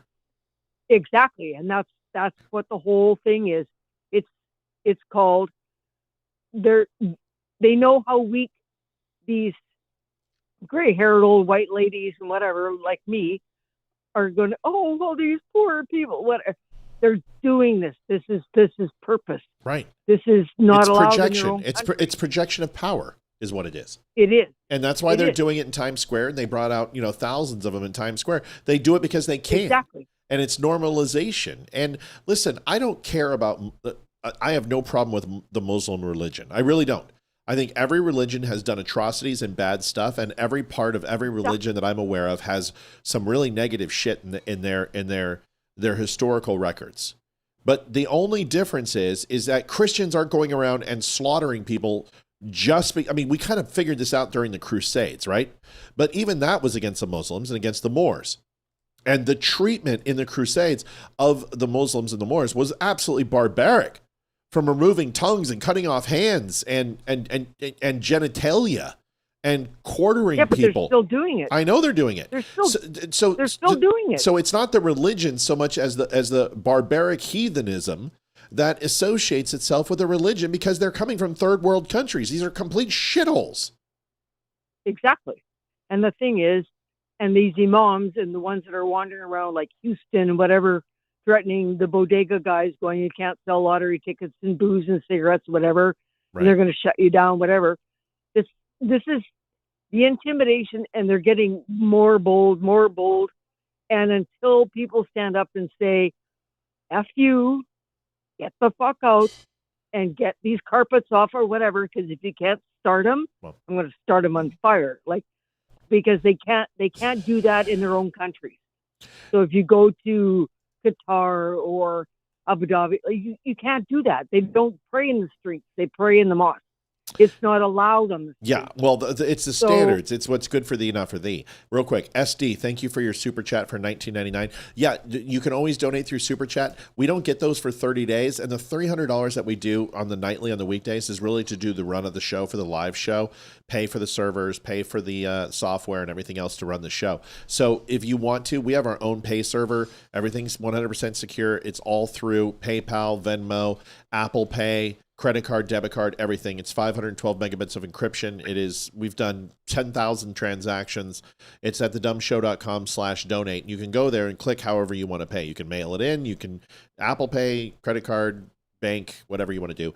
Venmo, PayPal, whatever. It's all up to you. You decide, and that's how you do it. It's his first time here, so I know. I just wanted to tell him so he knew. He asked, and that's Thank you very how we much. love Super Chats. YouTube doesn't pay us for like 30 days, and it becomes a drag, but we don't care. We appreciate what you just did. Thank you so much.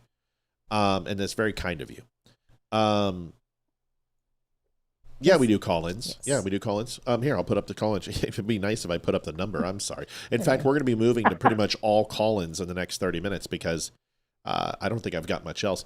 Hey. We actually took the day off yesterday. I took the day off. I did. I played video games and did nothing. In fact, that's what I'm going to do right after this show. I painted. I'm going to go play Arc Raiders, and I'm going to go kill evil bot computers. Mel, is this guy going to get the death penalty? I know U.S. Attorney Janine Pirro is going for first-degree murder, which can attach the death penalty. Do you think they actually get it, or do you think they're going to plea this down? Because remember that guy who drove the truck? No. Hold on.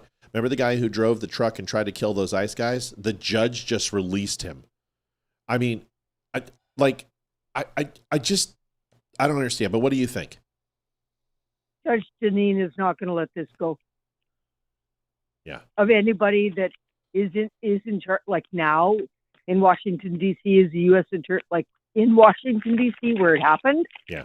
Judge Janine is not going to let this one go to the carpet at all. You have to. Like if this person was like a Mexican or a South American, Honduran, whatever, who came up here and did this, I could see maybe some leniency where they wouldn't go for it, but because he's a Muslim and because their response is if they see weakness, it's just going to inspire others to do the same thing. Do you think that they go for the death penalty and get it because of the message it's going to send? 100%. And Judge Janine is going to push for it. And it's the same as the major from Fort Hood who got away with I know fucking murder, like I know. whatever. He should have been. Yep. He should have been hung on the yardarm as well. Yep. And that's what they're. And that's the message. It's got to get out there. The message has got to get out there. There is no tolerance. And it's really funny that Slotkin all of a sudden got really, really quiet. Right. Because it was a CIA ass, like whatever. Isn't that funny? Really? Isn't that funny?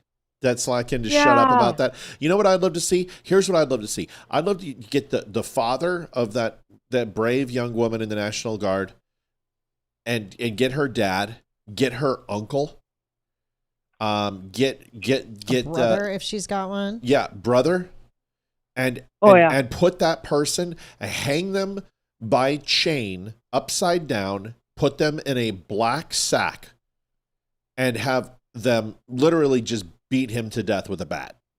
And everybody just literally play Muslim pinata.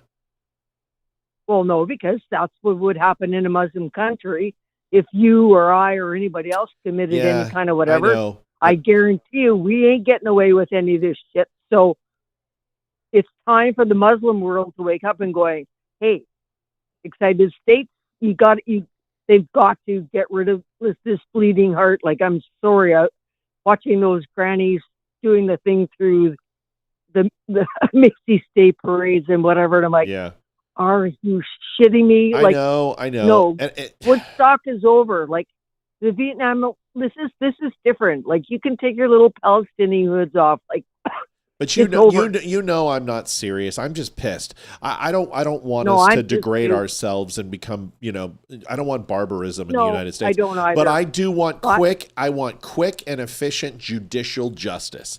And this guy, give him his trial, give him everything he needs, and give him all the witnesses, give him everything. One appeal, and then cook him. I want this done in 6 months. And Judge Janine, we have to deliver. We have to, they're probably going to turn this thing federal. And it's more than likely going to be federal. Well, it went federal when she died.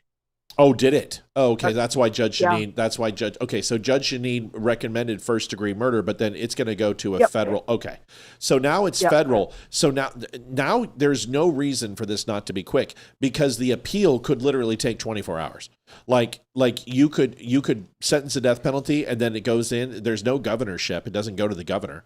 It's going to be tried in Washington, D.C. So therefore it's going to go, it'll go to SCOTUS or the higher courts. And that could be like that. They review the evidence and then they deny it.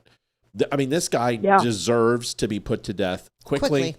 And then send the family the bill. Yeah. Brenda said, what's the point of the death penalty? Oh, no, they sit on it for 30, 40, or 50 years. His 5 kids in Oregon are like, oh, well, what about these poor people? We don't care. Deport them back. Deport them. Send them all back. I'm done.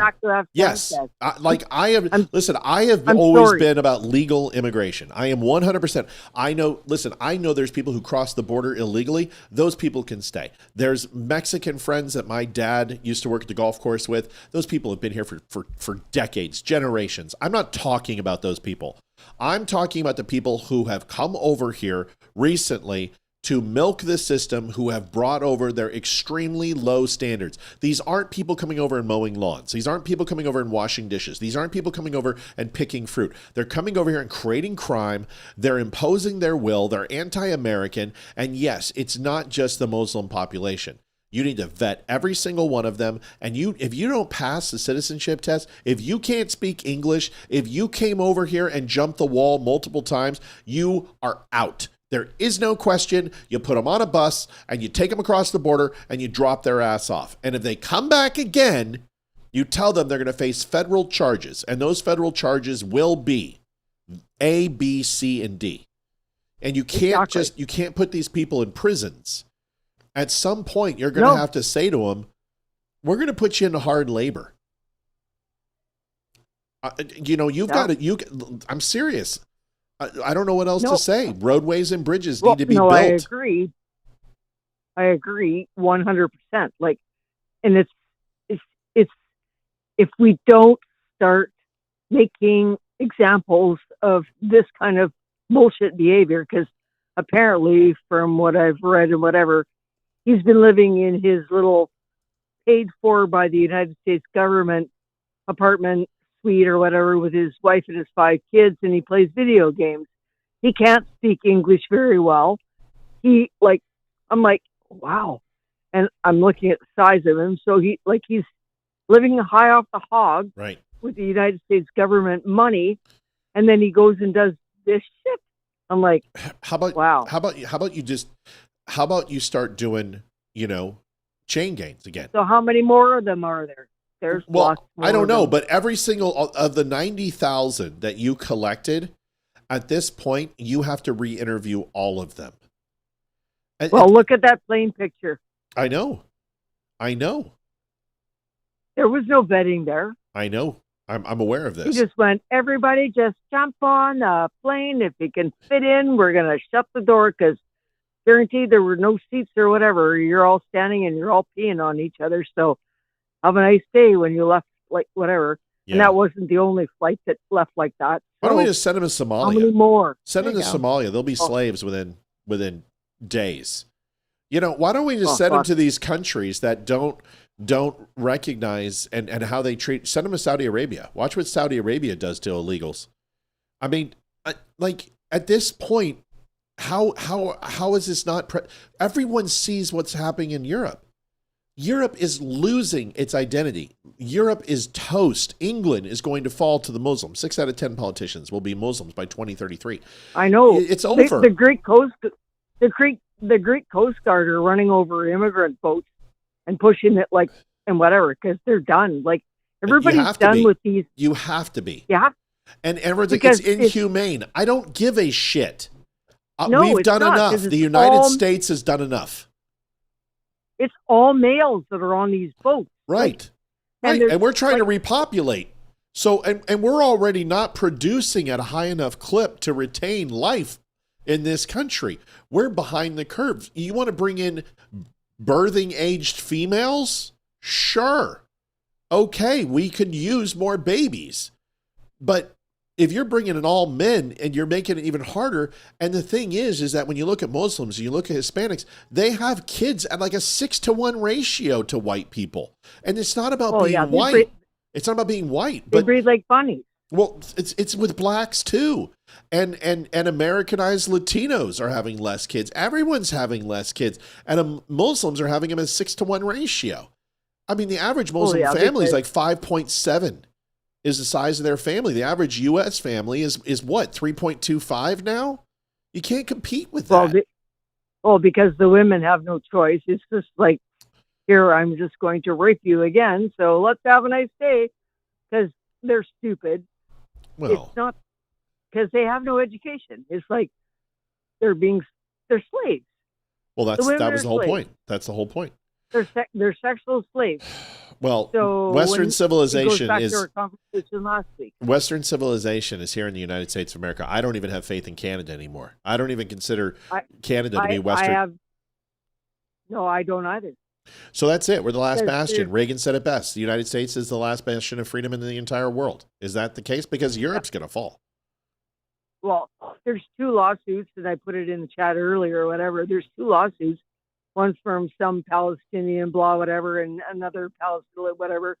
And they want to charge Canada and get reparations for genocide, blah, whatever, and supporting genocide in Gaza. And I'm like, if this passes through our court as a plus, there's going to be it's going to be a massive eruption here in this country, because this country is, we're at the early stages. We're at the infancy stage. We're not quite where England not yet. Not yet. But if we don't stop it now, it will be. Exactly. All right. If you don't cut this off of the neck, this is nuts. Because when the mayor of Toronto raises the Palestinian flag above the Canadian, like whatever, we're like, well, Olivia Chow, she's NDP, like she's communist. So like, it's like, you people, you just, and and I have many blogs and that I follow, whatever, and everybody is pissed. Yeah, it's just our judicial system and our electoral system sucks. Yeah, like we have no recall. We can't do any of the stuff that you guys can, which is so unfortunate. Like, it's just, and it's very frustrating up here, because it's just like, as you know. Yeah, I love you. Mel, I love you. I got to answer a question here. Somebody put something out that I said yesterday that I forgot to correct. I love you. Okay, love you. Bye. Okay. By the way, I made a mistake yesterday. When I said both National Guardsmen were slain, that was because the West Virginia governor came out with it, and then it was flashed across traffic here in chat, and I got it wrong. the one female National Guardsman died, and the second male is still in critical condition and fighting for his life, is my understanding. So, Mike, they are correct. That's the information I had during the show, and I assume that they had both died. A lot of fog of war information there, so that is my fault. I'll take ownership of that. So one is alive, one did die in the early hours, and we're actually going to talk about this with Donald Trump right now. There was actually a good thought. Debbie from Rumble said she just read the appointment of Ketanji Brown Jackson was with the auto pen. Does that mean that she comes off the bench? Wouldn't that be Well, no, nice? because the Senate and the state confirmed her. That's right. So she was, the confirmation hearings were done. The question is the appointment process is actually done by the lower courts. So they put lists of judges that they feel are qualified, and that list is picked. President doesn't need to sign anything to pick a judge, but the actual confirmation itself would require a new validation signature, I would assume. I don't know. I don't know the answer to that question because I don't think this has ever come up. The question is the validity of the auto pen. My understanding is that all that Biden needs to say is, yes, I was completely aware of this. And he can say that, and they're going to have to prove that he wasn't. This is a big fiasco. It's none of this matters. None of this matters. None of this is going to be good. If we don't win 2026 and we don't win 2028, you need to bring down the cost of goods for people. You need to make housing somewhat more affordable. We need to be building houses at a rapid clip. We need to deregulate any of the types of licenses that are required. You need to find a way to make supplies cheaper for builders. Let's fucking go. We got to win 2026, and you've got less than 11 and a half months to do it. That's the truth. If you don't win 2026, that's ball game. If they get the House and Senate, Donald Trump is going to jail. Listen to what I just told you, because I told you when they tried to impeach him, and I knew what they were going to do. I knew they were going to impeach him after COVID. I knew they were going to impeach him over Burisma. I told you there wasn't a chance of it succeeding. If they take the House and the Senate, he's going to jail. Hear me now. This is no joke. Not kidding. In any way, shape, or form, because there's enough Republicans that are going to turn coat, including people like Lindsey Graham, Thomas Massey, Rand Paul, Marjorie Taylor Greene will be there, but they are sympathies. There's people there who don't like Trump, and they will absolutely vote to put him in jail. Well, why wouldn't they? Why wouldn't they? Have they demonstrated any loyalty to him now? Do you really believe that Mike Johnson and Cornyn are actually Trump supporters? Think Mitch McConnell is a Trump supporter? Mike Johnson has demonstrated some good things, but do you think he won't flip? There is nothing like the incoming House of Power. And if the incoming House is Democrat, Republicans are going to do whatever they can to save their own skins. But if they impeach him, then Vance takes over. Yeah, but that doesn't matter. They don't care. As long as they get rid of Trump, they cut off the head of the Republican Party. That's what they believe. Trump is doing an amazing job, but it won't matter. It won't matter. You guys. They don't care what They he's don't doing. care. Remember when I told you, what did I say when he got out of office? I said, this is going to be the toughest 2 years of his life because these court cases are absolutely going to be relentless. They are going to go after him with everything. They did. I told you they would. I told you he was going to be bulletproof. Well, he is. All these are being overturned. They just shut down the one with not Letitia James, but Fani Willis. They just threw that out. I told you that. I told you the impeachments weren't going to stick. They didn't. Well, he was impeached. He just wasn't convicted and sentenced. They didn't find him guilty in the Senate and actually deal out punishment, which is what they do. But he was impeached. Impeached doesn't mean removal. Impeached is like an indictment. It's like a grand jury. Saying there's enough evidence to move forward with trial, then they have a trial, then they ultimately decide upon punishment. But I told you that wasn't going to stick. I'm telling you right now, we lose 2026, we lose the House and the Senate, he's toast. He's gone. They'll make anything up to put him in People jail. are like, in jail for what? Anything. It won't matter. At that point, it won't matter.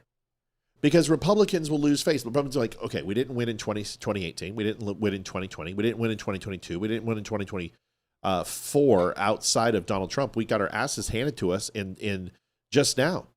In 2025, we got our asses handed to us. MAGA hasn't won shit except for the presidency in 2016 and 2024. Otherwise, MAGA is a complete and abysmal failure. From Kerry Lake to Herschel Walker to Majewski up in Ohio to Mehmet Oz, Kerry Lake. It's been an abysmal failure. Winsome Sears, a complete failure. Yep. So if you guys think it's going to be anything better, it won't be. It won't be. So if he loses in 2026, what's going to happen? The Republicans are going to have to say, without Donald Trump, we can't win anything. So they're going to have to make a shift. Well, what do you think is going to happen? They're going to detach themselves. We had to do the same thing in 2014 with the neocons and Bush. We had to completely absolve ourselves from Bush. So we castigated all the neocons out in 2016. We got rid of the people like Trey Gowdy, Jason Chaffetz, Paul Ryan, Michelle Bachmann. We kicked these people to the curb. And we replaced it with MAGA. Well, what do you think is going to happen in 2026 if we lose the House and the Senate? They are going to detach themselves and distance themselves from Donald Trump. And the best way to do that, turn on him. Vote for an impeachment. Then go ahead and when it gets to the Senate, find 10 people to give them a 60-40 vote. And if they win the Senate, that's not going to be that hard to do. This is why nuking the filibuster was such a bad idea. And I still think it's a bad idea. Could Trump be court-martialed? No, he's not under Uniform Code of Military Justice. He's not a military person. And he swears to protect the Constitution of the United States of America. But he's not a soldier, and he's a civilian. Just because he is the executive in chief, he holds no military rank whatsoever. So no, you cannot court-martial the President of the United States. He would fall under... Now, if there was a military tribunal or a coup d'etat from the military, then most assuredly he would face the UCMJ because that's what they would use. But no, you can't court-martial the President of the United States. Can Trump pardon himself now for any future BS? Sure. Whether that holds up or not doesn't matter.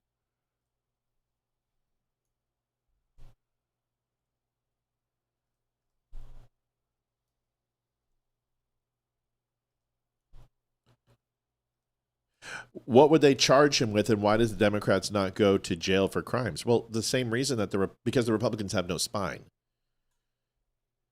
How long were their investigations under the Trump presidency? 4 years. What happened on Biden? They were still coming after Republicans. They have been going after Donald Trump for what, 10 years? Where are the Republicans? Why aren't they doing anything? Where are their hearings? Where are their impeachment proceedings? They don't have any spines. They don't do anything.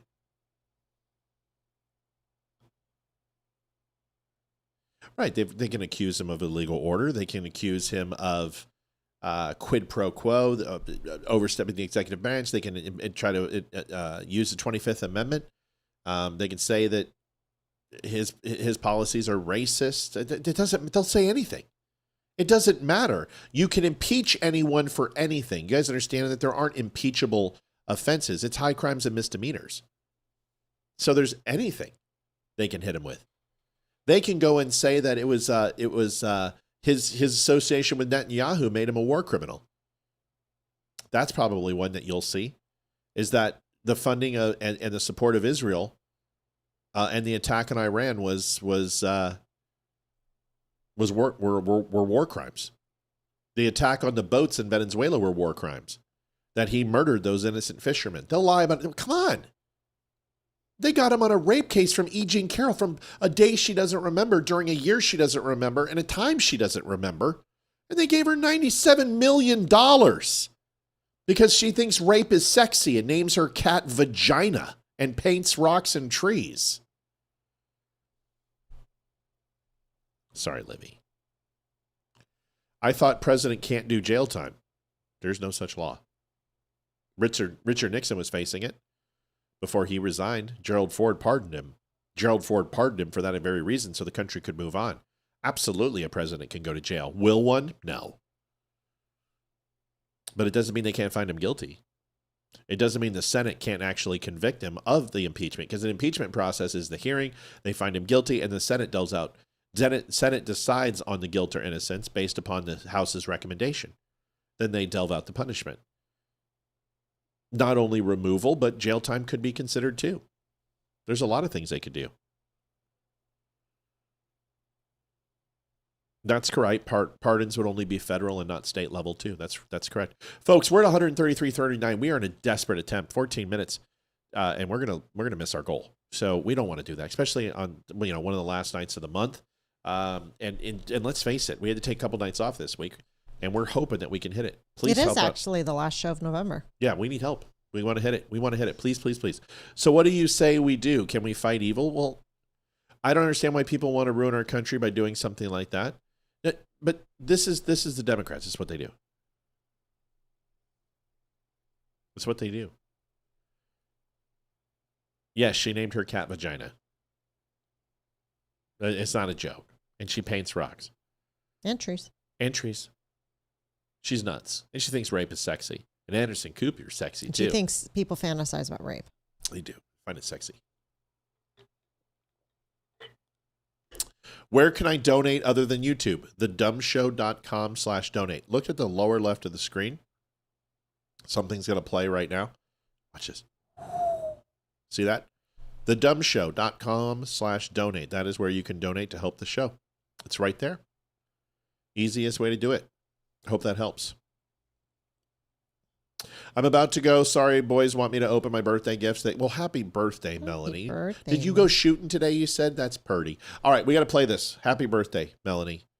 Go open your presents. And I forgot it was your birthday. Happy birthday. Didn't I send you a message a few days ago and say happy birthday? Either way, happy birthday. We love you. Here is Donald Trump. Just a trip down memory lane. And nobody knows who the hell they are, Cheryl. These aren't the interpreters that we taught. These were people that rushed into the planes. And they were so interested in trying to make it sound like, oh, they're doing a good job.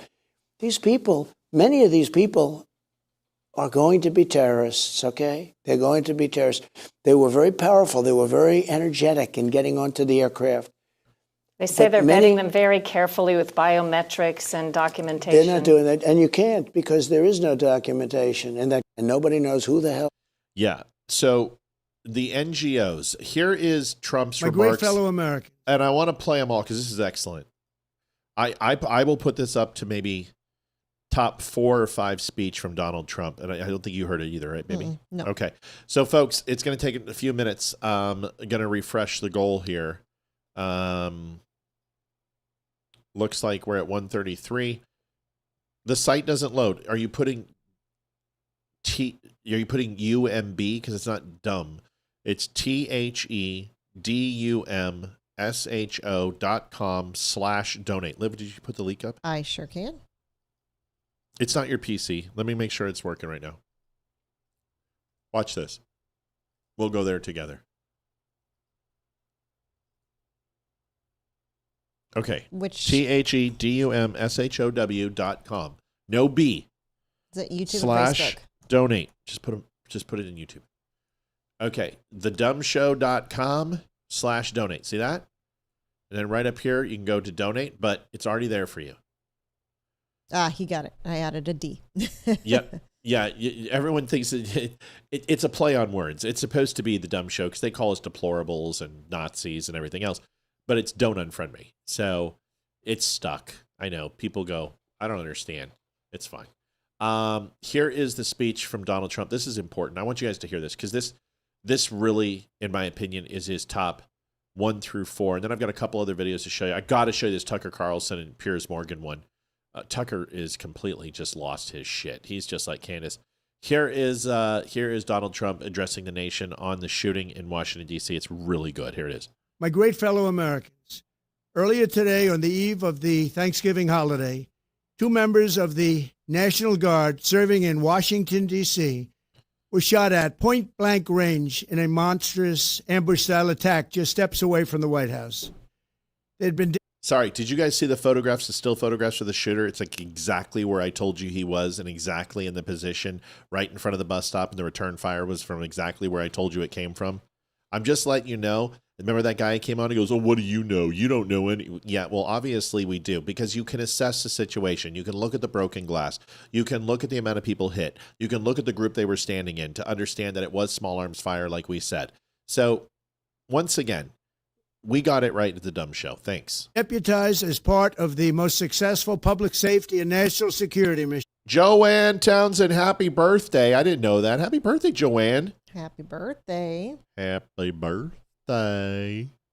Absolutely. Absolutely. In the history of our nation's capital, the D.C. Safe and Beautiful Task Force, which has achieved an unprecedented reduction in violent crime and crimes of all type. This heinous assault was an act of evil, an act of hatred, and an act of terror. It was a crime against our entire nation. It was a crime against humanity. The hearts of all Americans tonight are with those two members of the West Virginia National Guard and their families. Oh, it was a revolver? Oh, well, then that explains it even more.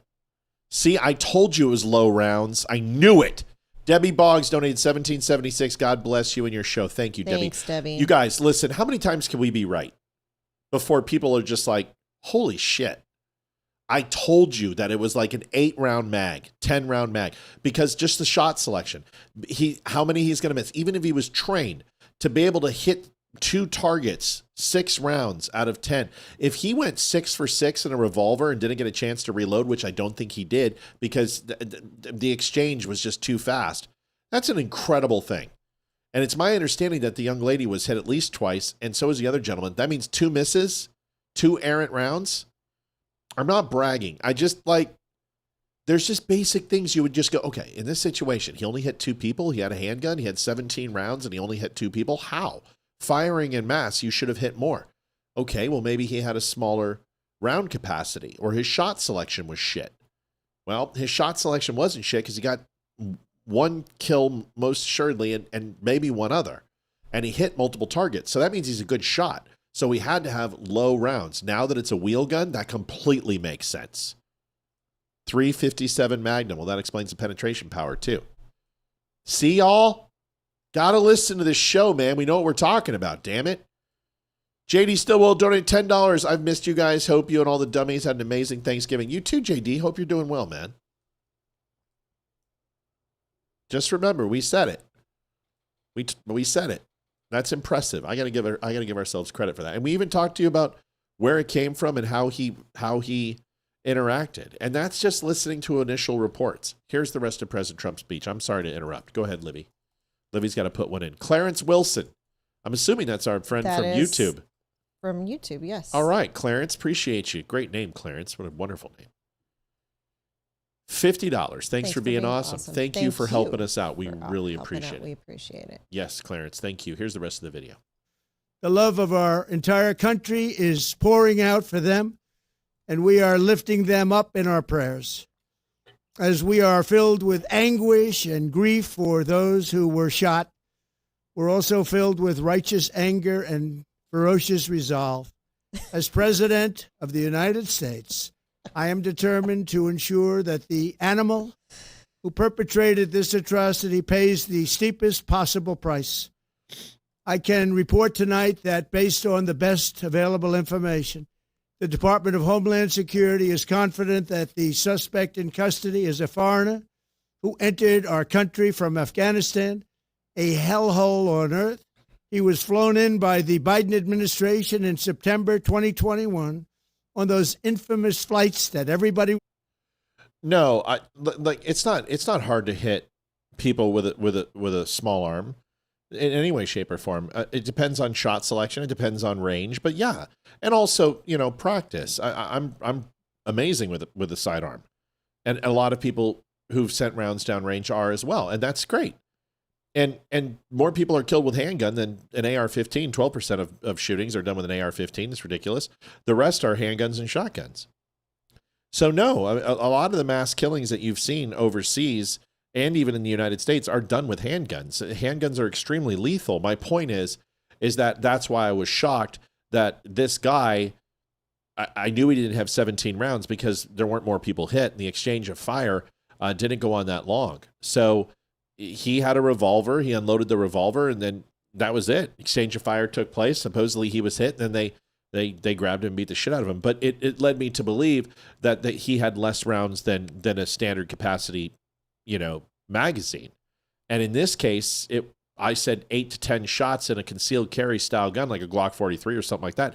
Wound up being a 357 Magnum, so he had 6 in the wheel gun, and that was it.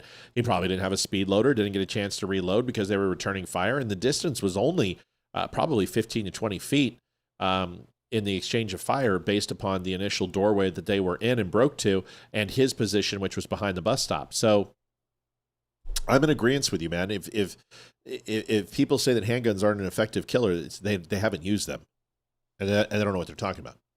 Was talking about nobody. Sorry, got a donation here. We're wrapping it up. CJ Jenkins, 3140. Thank you for a great show as always. No, thank you. Janet, we're going to cover that in a second. Let's finish watching this. Knew who was coming in. Nobody knew anything about it. His status was extended under legislation signed by President Biden. Sorry, anytime I get kudos, I got to take it. Paul says, when I saw the news about the revolver, my first thought was Matt was right, low-capacity weapon. Thanks, Paul. Means the world. Mr. President, the worst in the history of our country. This attack underscores the single greatest national security threat facing our nation. The last administration let in 20 million unknown and unvetted foreigners from all over the world, from places that you don't want to even know about. No country can tolerate such a risk to our very survival. An example is Minnesota, where hundreds of thousands of Somalians are ripping off our country and ripping apart that once great state.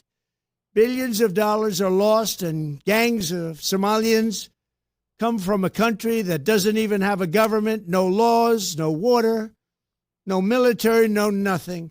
As their representatives in our country preach to us about our Constitution and how our country is Folks, we got 2 minutes and 47 seconds to hit goal. We're at 242.55. One last big push, and we will hit it. We appreciate it. 103.48 from Mel Lowe. Thank you, Mel. Thank you, Mel, for helping us hit that. 346.03. If you have not had a chance, we would appreciate it. Here's the rest of it, and we've got one more video to show you, then we're going to jump off. Oh, good. We're not going to put up with these kind of assaults on law and order by people who shouldn't even be in our country. We must now re-examine every single alien who has entered our country from Afghanistan under Biden, and we must take all necessary measures to ensure the removal of any alien from any country who does not belong here or add benefit to our country. If they can't love our country, we don't want them. Amen. America will never bend and never yield in the face of terror. And at the same time, we will not be deterred from the mission these service members were so nobly fulfilling. That is why tonight I can announce that I have directed the Department of War to mobilize an additional 500 troops to help protect our capital city. We will make America totally safe again, and we will bring the perpetrator of this barbaric attack to swift and certain justice if the bullets going in the opposite direction haven't already done that. During this time of the year, when we gather at home with loved ones, these two patriots were wearing the uniform of our country. Whoever set up the president's microphone, you should be fired. If you want to know what great audio sounds like, it's this show. Listen to our show. Our show crushes audio. I'll put our show against any other show. It's clear, it's leveled, it's concise. There's no artifacting, there's no background noise, there's no compression. It's as good as our video. If you can't do it right, and your country is worth what we're worth, there's something wrong there. Now, I understand there's podcasts. When we first started out, our pictures sucked, our audio sucked. I got it. I understand it. But we slowly increased the quality. We always put the best foot forward, the best product forward we can. You're the president of the United States. That picture sucks. The audio sucks. It should be closer. It should be well lit. It's not. That's unfortunate. Whoever presented Donald Trump this way should be fired. Because I'll tell you, this man takes a lot of pride in his appearance and what he looks like. And for someone not to take it seriously, that really ticks me off. It pisses me off. I will be your glimmer man. Just let me know. Patrolling the streets of our capital. They had taken a selfless Patricia, oath to defend our nation against all Thank you, Patricia, for your donation. We appreciate you. Enemies, foreign and domestic. And that is exactly what they were doing when they were gunned down in a savage attack.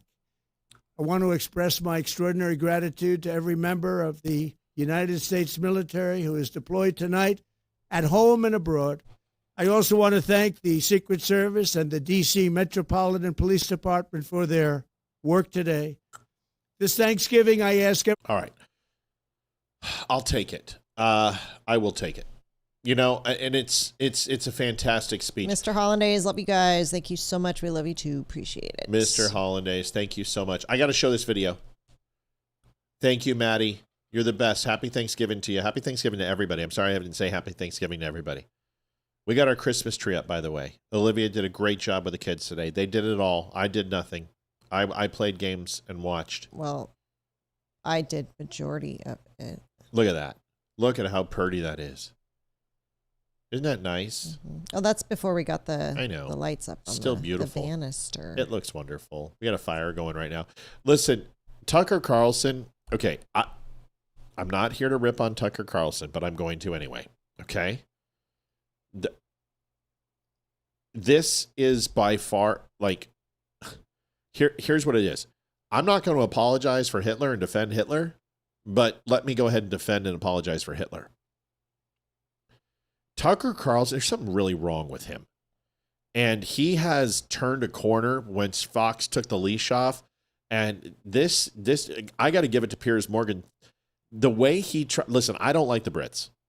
I'm not an England fan, even though I've got friends, British SAS and MI6 and Royal Navy, and I'm not a big fan of England. And it's not the people. I love the people. It's the government. I can't stand England. I've got 1,776 reasons to despise England. But I just want to tell you, this really ticks me off. The way he treated Piers Morgan here, it's complete bullshit. And Piers deserves a lot of ridicule, but not over this. World War II was a position of pride for the United States. This literally defined us as a world power, and us going in and getting involved in this war, we weren't involved either. We got sucked into it because of Japan, and we got sucked into it because Churchill had to defend what was going to be the Reich moving in and taking over England after they decided to hit France and Poland. It was a matter of time. And Churchill was the last bastion of defense to go after Germany. And if it wasn't for that, they were going to take over Europe. And once they got a foothold into Europe, and if to think that they would not invade England is complete bullshit, considering that they went into Russia, which was also batshit crazy. Crazy for Hitler to do so. It wound up costing Russia 50 million troops, but a lot of that was based upon their inequity and incapabilities of logistics, which they still suck at because they can't even take Ukraine. Watch this video, and it is, at this point, I hate to say this, and I'm sorry if I lose some fans, I'm sorry. I know it's Thanksgiving. I know we try to be a God-fearing show, but fuck Tucker Carlson. Fuck him. Yeah. And I say it about Candace, I'm saying it about him too now. Because this is revisionist bullshit. Wow, Salvatore Di Francesca, the Sicilian barber. Ooh, this is getting interesting. $111. That's I'm not sure about the number, but I thank you so much. That is a huge amount of money. We can't everybody tonight. Thank you so much for this. Thank you very much. I apologize for the language, but fuck Tucker Carlson, and this is why. He's 840 times in 6 months he's mentioned or his shows have been about Jews. It's enough. I'm sick of it. I'm done with it. And he's the one who's like, I'm done talking about Jews. Watch what he does right here. What's new? Did Germany attack Britain? Is that how you got into war with Germany? Germany attacked Poland. Oh, but not the UK. No. Oh, okay. Because that detail does they get wanted, lost. They wanted. So you voluntarily joined the war. Yes. Okay, right. I'm not defending Hitler, of course, but it's just a fact that you weren't attacked. So when you say that Churchill saved Britain, well, Britain got into the war voluntarily. Well, not voluntarily. One of our neighbouring European countries was attacked, and it was quite clear that Adolf Hitler and the Nazis wanted to take over Europe. This was an existential threat to Europe and therefore to the UK. So you're arguing that he would have come for the UK? 100%. Even though I think it's very naive. Your politicians and he, and there's like not one person who was saying that. in 1939-40. Well, that is absolute bullshit. I will show you wires up the absolute yin-yang.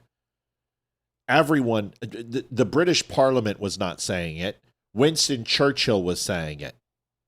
Poland knew. France knew. Austria knew. Denmark knew. Norway, Finland, Sweden, who remained neutral in the conflict, knew. Italy knew. Everybody knew. Hitler's entire expansion was to move the Eastern Bloc over all of Europe. That is what he wanted. He wanted complete control of Europe and then North America and anyone else, including Sweden, Finland, Norway. He wanted the Scandinavian countries. He wanted all of Europe. He wanted Russia, and would have absolutely moved into China as well. He wanted it all. He was a despot. He was the German Empire wanted to live and rule like the English, like the Japanese, like the Greeks and the Romans did. And for anyone to think that the idea of Germany expansion was not going to reach everyone's country at some point is a complete fallacy. And for Tucker Carlson to sit here and play, it shows that, one, he's blatantly a liar, or two, he's never read a history book in his life. He's a liar. He's just an asshole. Neville Chamberlain wasn't, because he totally misread what was going on. Winston Churchill completely read correctly what was going on and came out of the wilderness to actually come and save us. I think without him... you signed a treaty with Poland that locked you into a course of action that destroyed your country. I'm just saying. You don't honestly think the Nazis would have stopped at Poland? Look, I'm just going by what contemporaneous sources said. I have no idea. Hitler invaded Russia, so obviously that's deranged and incredibly destructive. So I don't know is the truth. He was focused on communism. No one doubts that. This was not a communist country. But I'm just saying Britain voluntarily joined the war. It was a war that you were not involved in and you got in. But my question is, why did it destroy Britain? I don't understand. As the victor nation, you're just being an a-hole about it. You're being passive aggressive. Thank you. You finally got it. That's exactly what he's being. That is absolutely, assuredly, with no equivocation, exactly a perfect definition of passive aggressiveness. Olivia does a lot of that. And she never understands what it is. That's passive aggressive. Yes. He's attacking Piers Morgan, and Piers Morgan's an asshole. Someone mentioned Rabbi Shmuley. Absolutely. Yeah, Piers Morgan. Now, first of all, Jake Shields is also an asshole. And Jake Shields going, I've never seen a body burn in 10 minutes. First of all, the regulation of cremation in Germany was completely different than the regulations there are today. Second, fat was removed. Blood was removed. When you cremate somebody, they completely remove all fluids from the body. They put a preservation state in the body, and the cremation is completely different. The incinerators are completely different. Back then, they were stacking bodies multiple times, 6, 7, 8, 10 high. The fat content alone created its own pitch and own oil. They turned them into liquid fuel. These incinerators were mass incinerators. They have hectaacres of them. Thousands of these cremation incinerators. You see the photographs. You can have them. The Allied forces took high-altitude photographs of these. They have ground photos of these. And for Jake Shields to sit here and go, it takes 90 minutes to burn a body, so they'd still be burning the 10 million or 11 million people today. They didn't just do them one by one, you idiot. They also did mass graves. So to sit here and say there isn't evidence of mass cremation, you don't even know what you're talking about. So because you're stuck on it takes today, in today's standards, which there are laws, there are regulations in place for cremation. The Nazis had no such compunction. They didn't care. They threw them in there with clothes. Alive. They took off their shoes. Yes, they did take off their shoes. Because when you're in a war, it's just like the same thing with tires and glass and newspaper. We did it here in the United States too. You can serve during conflict. You can serve. And when you have German soldiers that are put up to the front, and rubber is one of the biggest things that you can't get to for soles of shoes of what they were made out of, and leather, you save the Jewish shoes. Well, did they save them for souvenirs? I'm so sick of these fucking people who've never been to Auschwitz, who've never been over there, who have no idea what they're talking about. They've never studied it. They don't know anything about it. And Tucker Carlson is a Hitler apologist. You just saw it. And I don't like Rabbi Shmuley. I think he's completely the worst of the Jews. As much as I think that Tucker is an elitist Harvard dick. And Jake Shields is a Neanderthal who's had his head smashed into canvas and buckles too many times because he was a UFC fighter. That guy is literally the dumbest stump I have ever seen in my life. He is a retard with vocal cords. And his entire premise is, I don't hate all Jews, but I wish Hitler would have killed more of them. So sick of these people. And Piers Morgan, Rabbi Shmuley, Jake Shields, in my opinion, are all garbage. But Tucker's in there too. And I'm sorry, I'm not trying to trash everybody else's show, but how am I wrong here? Jake Shields talks about the USS Liberty, 9/11, and the Holocaust. That's all he's got. Every single thing. And I promise you, when Candace gets back, she's going to blame the Israels for this frickin' attack in D.C. I bet you $1 million she comes back and says the Jews are responsible. The Jews put something happened. Maybe a sponsor on his visa. Maybe this guy's got some relation or a bank account, or his name was searched on Jewish internet. Something will happen, and she'll come back and say the Jews put him there. Betcha. Bet me right now.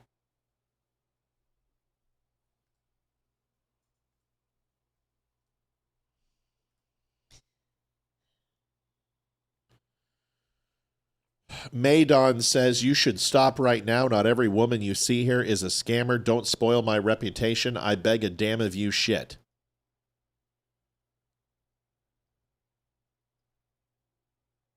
Nope, you're a scammer. Banner. Nobody has tits like that, lady. No way. No way. No, well, hold on a second. I want proof. Proof of life. Find a piece of paper and write, I love Matt and the Dumb Show, and cover your boobs with them. Take a picture. You've got 1 minute. Go. Prove it. Prove it's you. Prove it.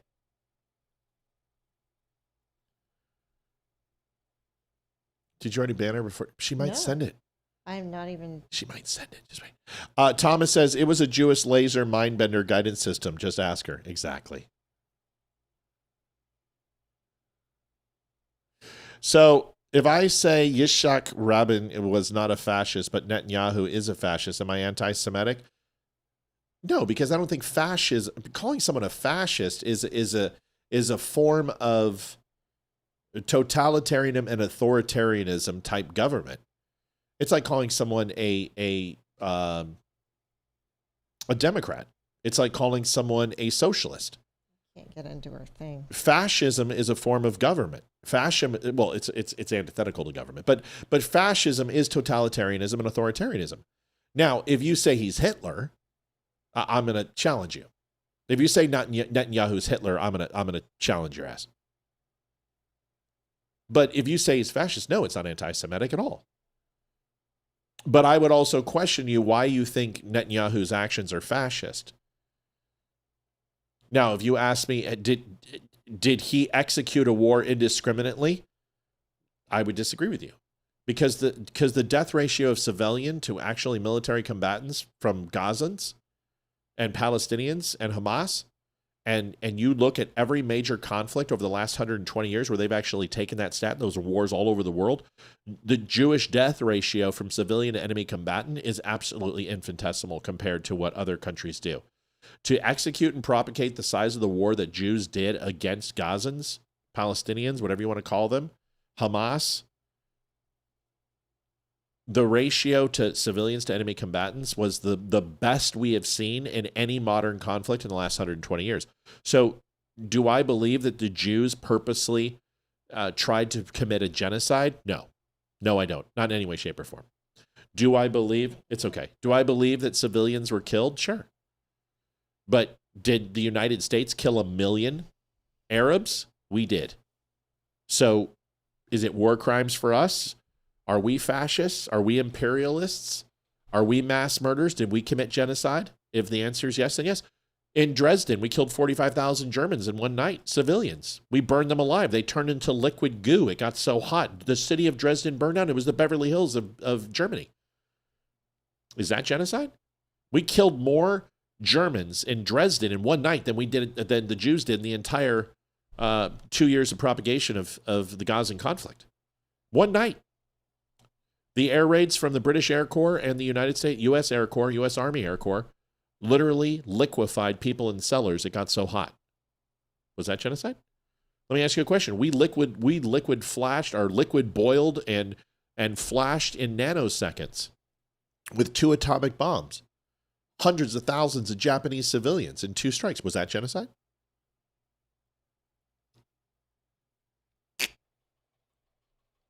We go to the Barbary Pirates.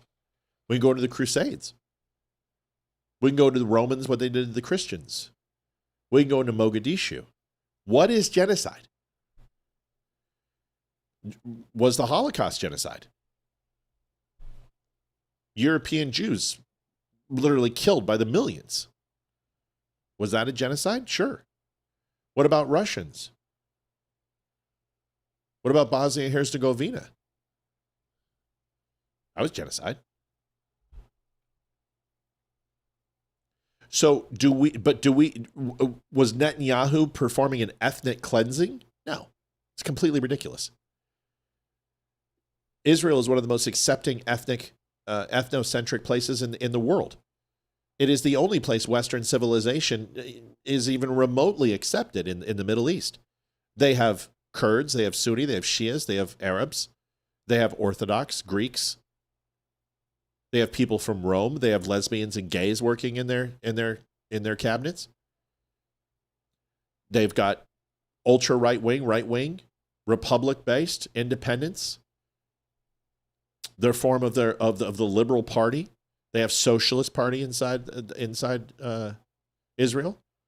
Women have incredible rights that are more equal than the United States of America. The way they treat their women, their birth rates are actually better in Israel. They are a beacon of Western civilization. Oh, they spit on Christians. A lot of places spit on Christians. Everyone spits on Christians. Everyone kills Christians. There are bad sects of people in every single race, color, creed, demographic, sexual disposition on planet Earth. There's no perfect society. Name it. Where is it? There isn't one. It's a pipe dream. Are the Hasidic Jews off? Yeah, they're freaking crazy. Do I support all Jews? I support anybody who is not a complete prick. And that doesn't mean it has anything to do with Judaism. It has nothing to do with being a Muslim. It has nothing to do with being a Buddhist or a Baptist or a Presbyterian. People are evil and bad in all groups of societies, all countries, all towns, all village municipalities, and thereforth. But what's hilarious is that people talk shit about Israel and they've never been there. I've been there. I worked there. Nothing wrong with Israel. Nothing. Just like I don't have a problem with certain places overseas. In Indonesia, in French Polynesia, in Australia, there's great places. There's great places in Russia. Every single country has good and bad. So yes, Christians are spit on, but you know what they're not? They're not beheaded. They're not decapitated. They're not thrown off the top of buildings. They're not buried in sand. Acid isn't thrown at their face. Their genitalia isn't removed and stuffed into their fucking mouth. I can tell you where the Arab countries that do that, and it's certainly not the Jews. People have problems with Jews because they've had problems with Jews for 3,000 fucking years. And they've tried to exterminate and kill them in every single society that they've ever been. And everyone goes, well, why? I wonder why. Do you think it might have something to do with religion? Do you think it's the same reason they do and try to kill Christians? Are Christians as bad as Jews? Do we run all the entertainment industry? Do we run are we lawyers? Are we head CEOs? Are we in all the banking industry? Because the last time I checked, Christians far outnumber the Jews and everything else. Why aren't the Christians castigated out of society? Why aren't they considered money hungry and greedy? I'm so sick of it. Israel is infinitesimal. They make up 0.6% of the entire fucking population. Their GDP isn't even in the top 20 of countries. Yet they somehow control all the media. They control all the politicians in the U.S., huh? Qatar gives more money to the frickin' politicians in the United States than Israel does. Do you know what Condoleezza Rice said to Israel? When they wanted to change one word in the two-state solution in the State of the Union address for Obama, not Condoleezza Rice, not Obama, George Bush, Netanyahu said, hey, and the State Department for Israel said, change it and take out Palestine. Please, take it out. Remove it. It's Gaza. You have to take it out of the State of the Union, please. You know what they said? No. We're going to leave it in there. And they said, okay, can you just please put new in front of it? New Palestine. And they said, there is absolutely, positively, with no equivocation, that we will call it anything but Palestine. It was the Bush administration. If they're running the country, they're so effective, explain to me, that they can't even get a word changed in the State of the Union. I'm sick of it. I'm done with it. I'm so tired of it. And yet people keep pushing. So I'll take my 7,000 shekels, my $7,000 from the Jews. By the way, Netanyahu, I'm waiting for the money. Nobody defends the Jews like I do. I don't love Jews. I don't love Muslims. I don't love Japanese.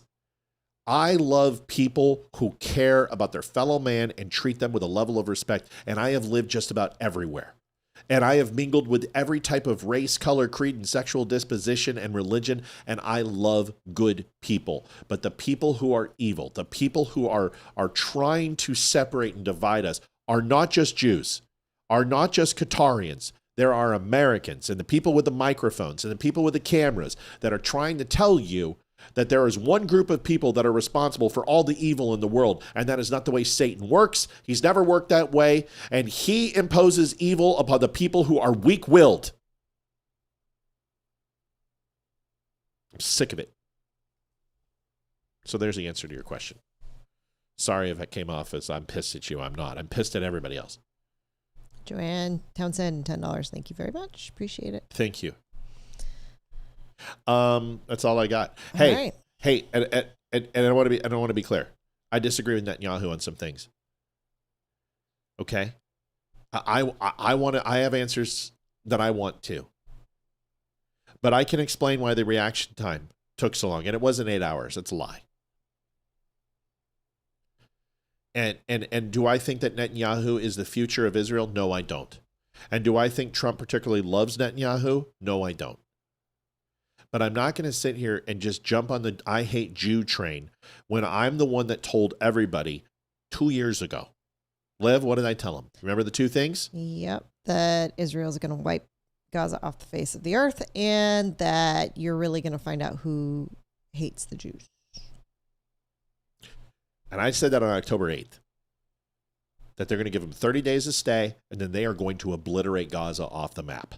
They're going to warn everybody, get the fuck out, or you're going to die. They did that. And the second thing, like she said, I said, you're really going to find out the true colors of people who hate the Jews. You're going to find the masks are going to come off. Boy, have they come off. All right. And Ben Shapiro, I've got problems. I've got problems with everybody. And I also have loyalty to people. I don't agree with everybody just to agree with them. That's the problem. And people go, well, Matt's harping on Republicans. Yeah, but I'm harping on Democrats too. And you know what's funny is that when I come up with a bad take, I harp on myself. It's okay to challenge people's thoughts. We don't have to agree with everybody. There's nobody on this planet that I agree with everything they say. And that's a good thing. Including my wife. And that's a good thing. There's nothing wrong with it, but it doesn't mean I can't respect you. If Tucker Carlson was here, I'd shake his hand, I'd feed him, I'd give him a steak or turkey or whatever, have a glass of whiskey with him. And I would want to talk to him about all the things he's experienced and everything he's gone through. I don't want to talk about Jews. I don't want to talk about Fox News. I just want to talk to him. And I would do the same thing with Piers Morgan, but it doesn't mean I can't disagree with him. And it doesn't mean I can't call him out when he's full of shit. And what would be great is that if some of these people would come on the show and have some balls and call me out for my shit, but nobody does. I wonder why. Is it because that we're really not being seen? Because I think you all know that that's not true. There are plenty of people who see this show. And there are people who come on this show and want to come back. And that's the funny thing is we always have people who want to come back because we have great conversation. But why are the people who are the most fearful of having these conversations, why won't they come on this show? Because we're not interested in talking points. Because they don't know what they're going to go ahead and have in this conversation. And they don't know what I'm going to say. That scares people. I think it should. I think it should intrigue people. Anyway, that's all I got. Liv, you got some messages for people as I keep going off? Nope. Just thank you, everyone, for the donations. Way to end the month. We really appreciate it. And especially with all the nights we're going to miss and over the next month. So we really appreciate you. And thanks for joining us tonight. Did Maydon send me the picture? I have no idea. But I know Maydon's profile was opened 4 days ago. So you're going to have to teach me this again because I can't do it. It's okay. We're going to leave her. Okay. James Cody, how can send a photo over here? Made on his balls. All right. Listen, I want to say. If he's trying that hard, seriously, how many different profiles has he made on how many different social media I've banned platforms? him at least 30 times. And he just gets so mad. He's like, see, he gave us those $1 donations so he could say, oh, you just ban people who donate. Dude, I've lost people who've given us $10,000. Okay? I don't care. It's not about the money. This is an exchange of services. My friendship and care for people on this show has nothing to do with what they donate. I treat everyone pretty much the same. Ask Bobby. Bobby has given us, and I gave her shit tonight. Everybody gets shit. And you know why? Because I love these people. And they take care of us and we take care of them. We provide a service. We have a great show. We have a good time together. And they don't have to give money. But they do. Maydon's still trying to figure it out. But besides the profile picture and the cover picture are two different girls. I just want to see the boobies. That's really all I want. I just want to see the boobies. Is it that so much ass that a man wants to see a pair of boobs? There's not much here there to You've got to see, stop knocking on your boobs. Your breasts are so lovely. Do I pay attention to your boobs? Yes, I do. Do I ever ignore them? Do I ever mistreat them? Do I ever not show them love and respect? Okay, then they're fine. Okay. Folks, want to say thank you so far. It's been a great year so far. You guys have been amazing. We love you. We appreciate you. Of course, Bobby, I love you too. You know that. Want to say happy Thanksgiving. We're going to go into December tomorrow. We're really excited about it. Don't forget December 7th. What's coming up on the 7th? I'm thinking. Hang on. December 7th, 1941. Oh, that would be Pearl Harbor. Pearl Harbor. Let's not forget about Pearl Harbor. That's coming up. I was thinking of like Kids Place and choir concerts. That's where my mind was at. We also have wreaths across America. I'd like to go and do that this year and dress up and go and drop some leaves. That would be good. What else? At Christmas. Oh, Friday. Tell them about Friday. Coming up Friday. December 5th. So next week, two things. One, we will be missing Wednesday. The show will not be on Wednesday because it is Ethan's Christmas choir concert. So we will be there. So no show Wednesday. But Friday, being the first Friday of the month, we are doing our jacket or blanket giveaway. So or anything else you want on the site, anything honestly. pretty just, much just at that pick. point. It's just yours. Pick. So basically it's $25 to enter in, and every person that gives $25 gets one entry into it, and we will spin the wheel of fortuitiveness on Monday and see who wins. And then everyone who has for the last 3 months entered into those drawings, we are going to have a bigger end of year drawing. Right. And we will continue this into 2026 as well. And so far we've had 3 people get jackets, which is great. Mm-hmm. And like I said, if the last 3 months, if you've given the $25, we're going to do it on that day, and that's fine. listen, we always have people who give extra money, and we'll cover everybody. We just want everyone to have a chance to win. If you want to enter, just let us know. By the way, no miss on Ryder 7851. Just link your channel to the Miami Dolphins. You need all the help you can get. It's the Dolphins. So link it. We'll have people follow you. YouTube was canceled for us. They blocked us. We've just finally started growing on YouTube. And I think we're now at 8K or close to it. And they're finally We have a little over 8. Yeah, they're promoting us now, which is exciting. They weren't before, but they're, we're getting out there. We're finally breaking and cracking the code. Our reels do, not our reels, but our shorts do really well over on YouTube. And it's been good to us. Now, it wasn't. Now, it was horrible. So if you want to link your show, Janet, happy birthday on December 7th. Yep, the day of infamy. That is correct. The best, honestly, it really depends on what you like. I mean, we're on all of them, but it really depends on. Facebook's got a crap ton of chat because a lot of people on Facebook. A lot of people on Facebook, but YouTube's good as well as Rumble. Rumble is the can't be faint of heart or have thin skin to be on Rumble. You got to be pretty like those are like some of my hardest fans. They're tough Rumble, over there. Rumble, you got to have a bit of a dirty mind and some thick skin to be on that one because I probably need to ban half of our Rumble fans. Honestly, that's probably why it's not growing. Rumble chat's funny. We can't get Rumble to grow and all, but we have a lot of viewers on Twitter, but Facebook and YouTube are our two biggest platforms, and that's where we get a lot of. Yeah, so be wherever you want to be, just enjoy it wherever you want to enjoy it. He's like, I'm a combat vet. And you should be okay. Yes, I think Mr. you'll be Stubblefield. okay. Maybe you can help us help Rumble grow because seriously, it grew and then it just stopped. It's like hit a wall. Wait a second. Jeff Lena, and you got a picture of a chick, and you're telling Paul Wegner hi. You're sending Lena. You're sending mixed signals. Don't assume the gender, dear. All right, we got to get out of here. I got to go play a video game. Avs still have only lost one time in 24 games. Is that right? Mm-hmm. 17, 6, and 1. Regulation, and that's it. So they have gotten a point in 23 games out of 24 this year. This is still incredible. Like, the Avs are just, they're a wagon. If you're not watching them. And overtime, I don't count overtime as loss. And you know what? I think most hockey fans don't. It's one goal. It's 3-on-3. It's not real hockey or a shootout. That shit just sucks. We're excited.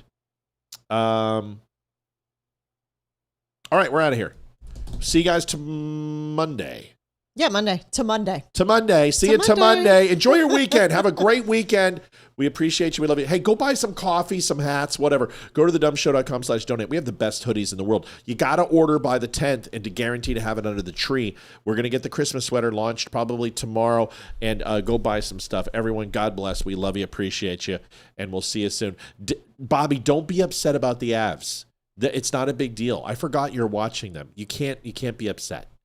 That was a beautifully played game. It was. The fact that Landeskog scored in the third. The fact that he got freaking cross-checked or hit with a stick up in the face. Yeah.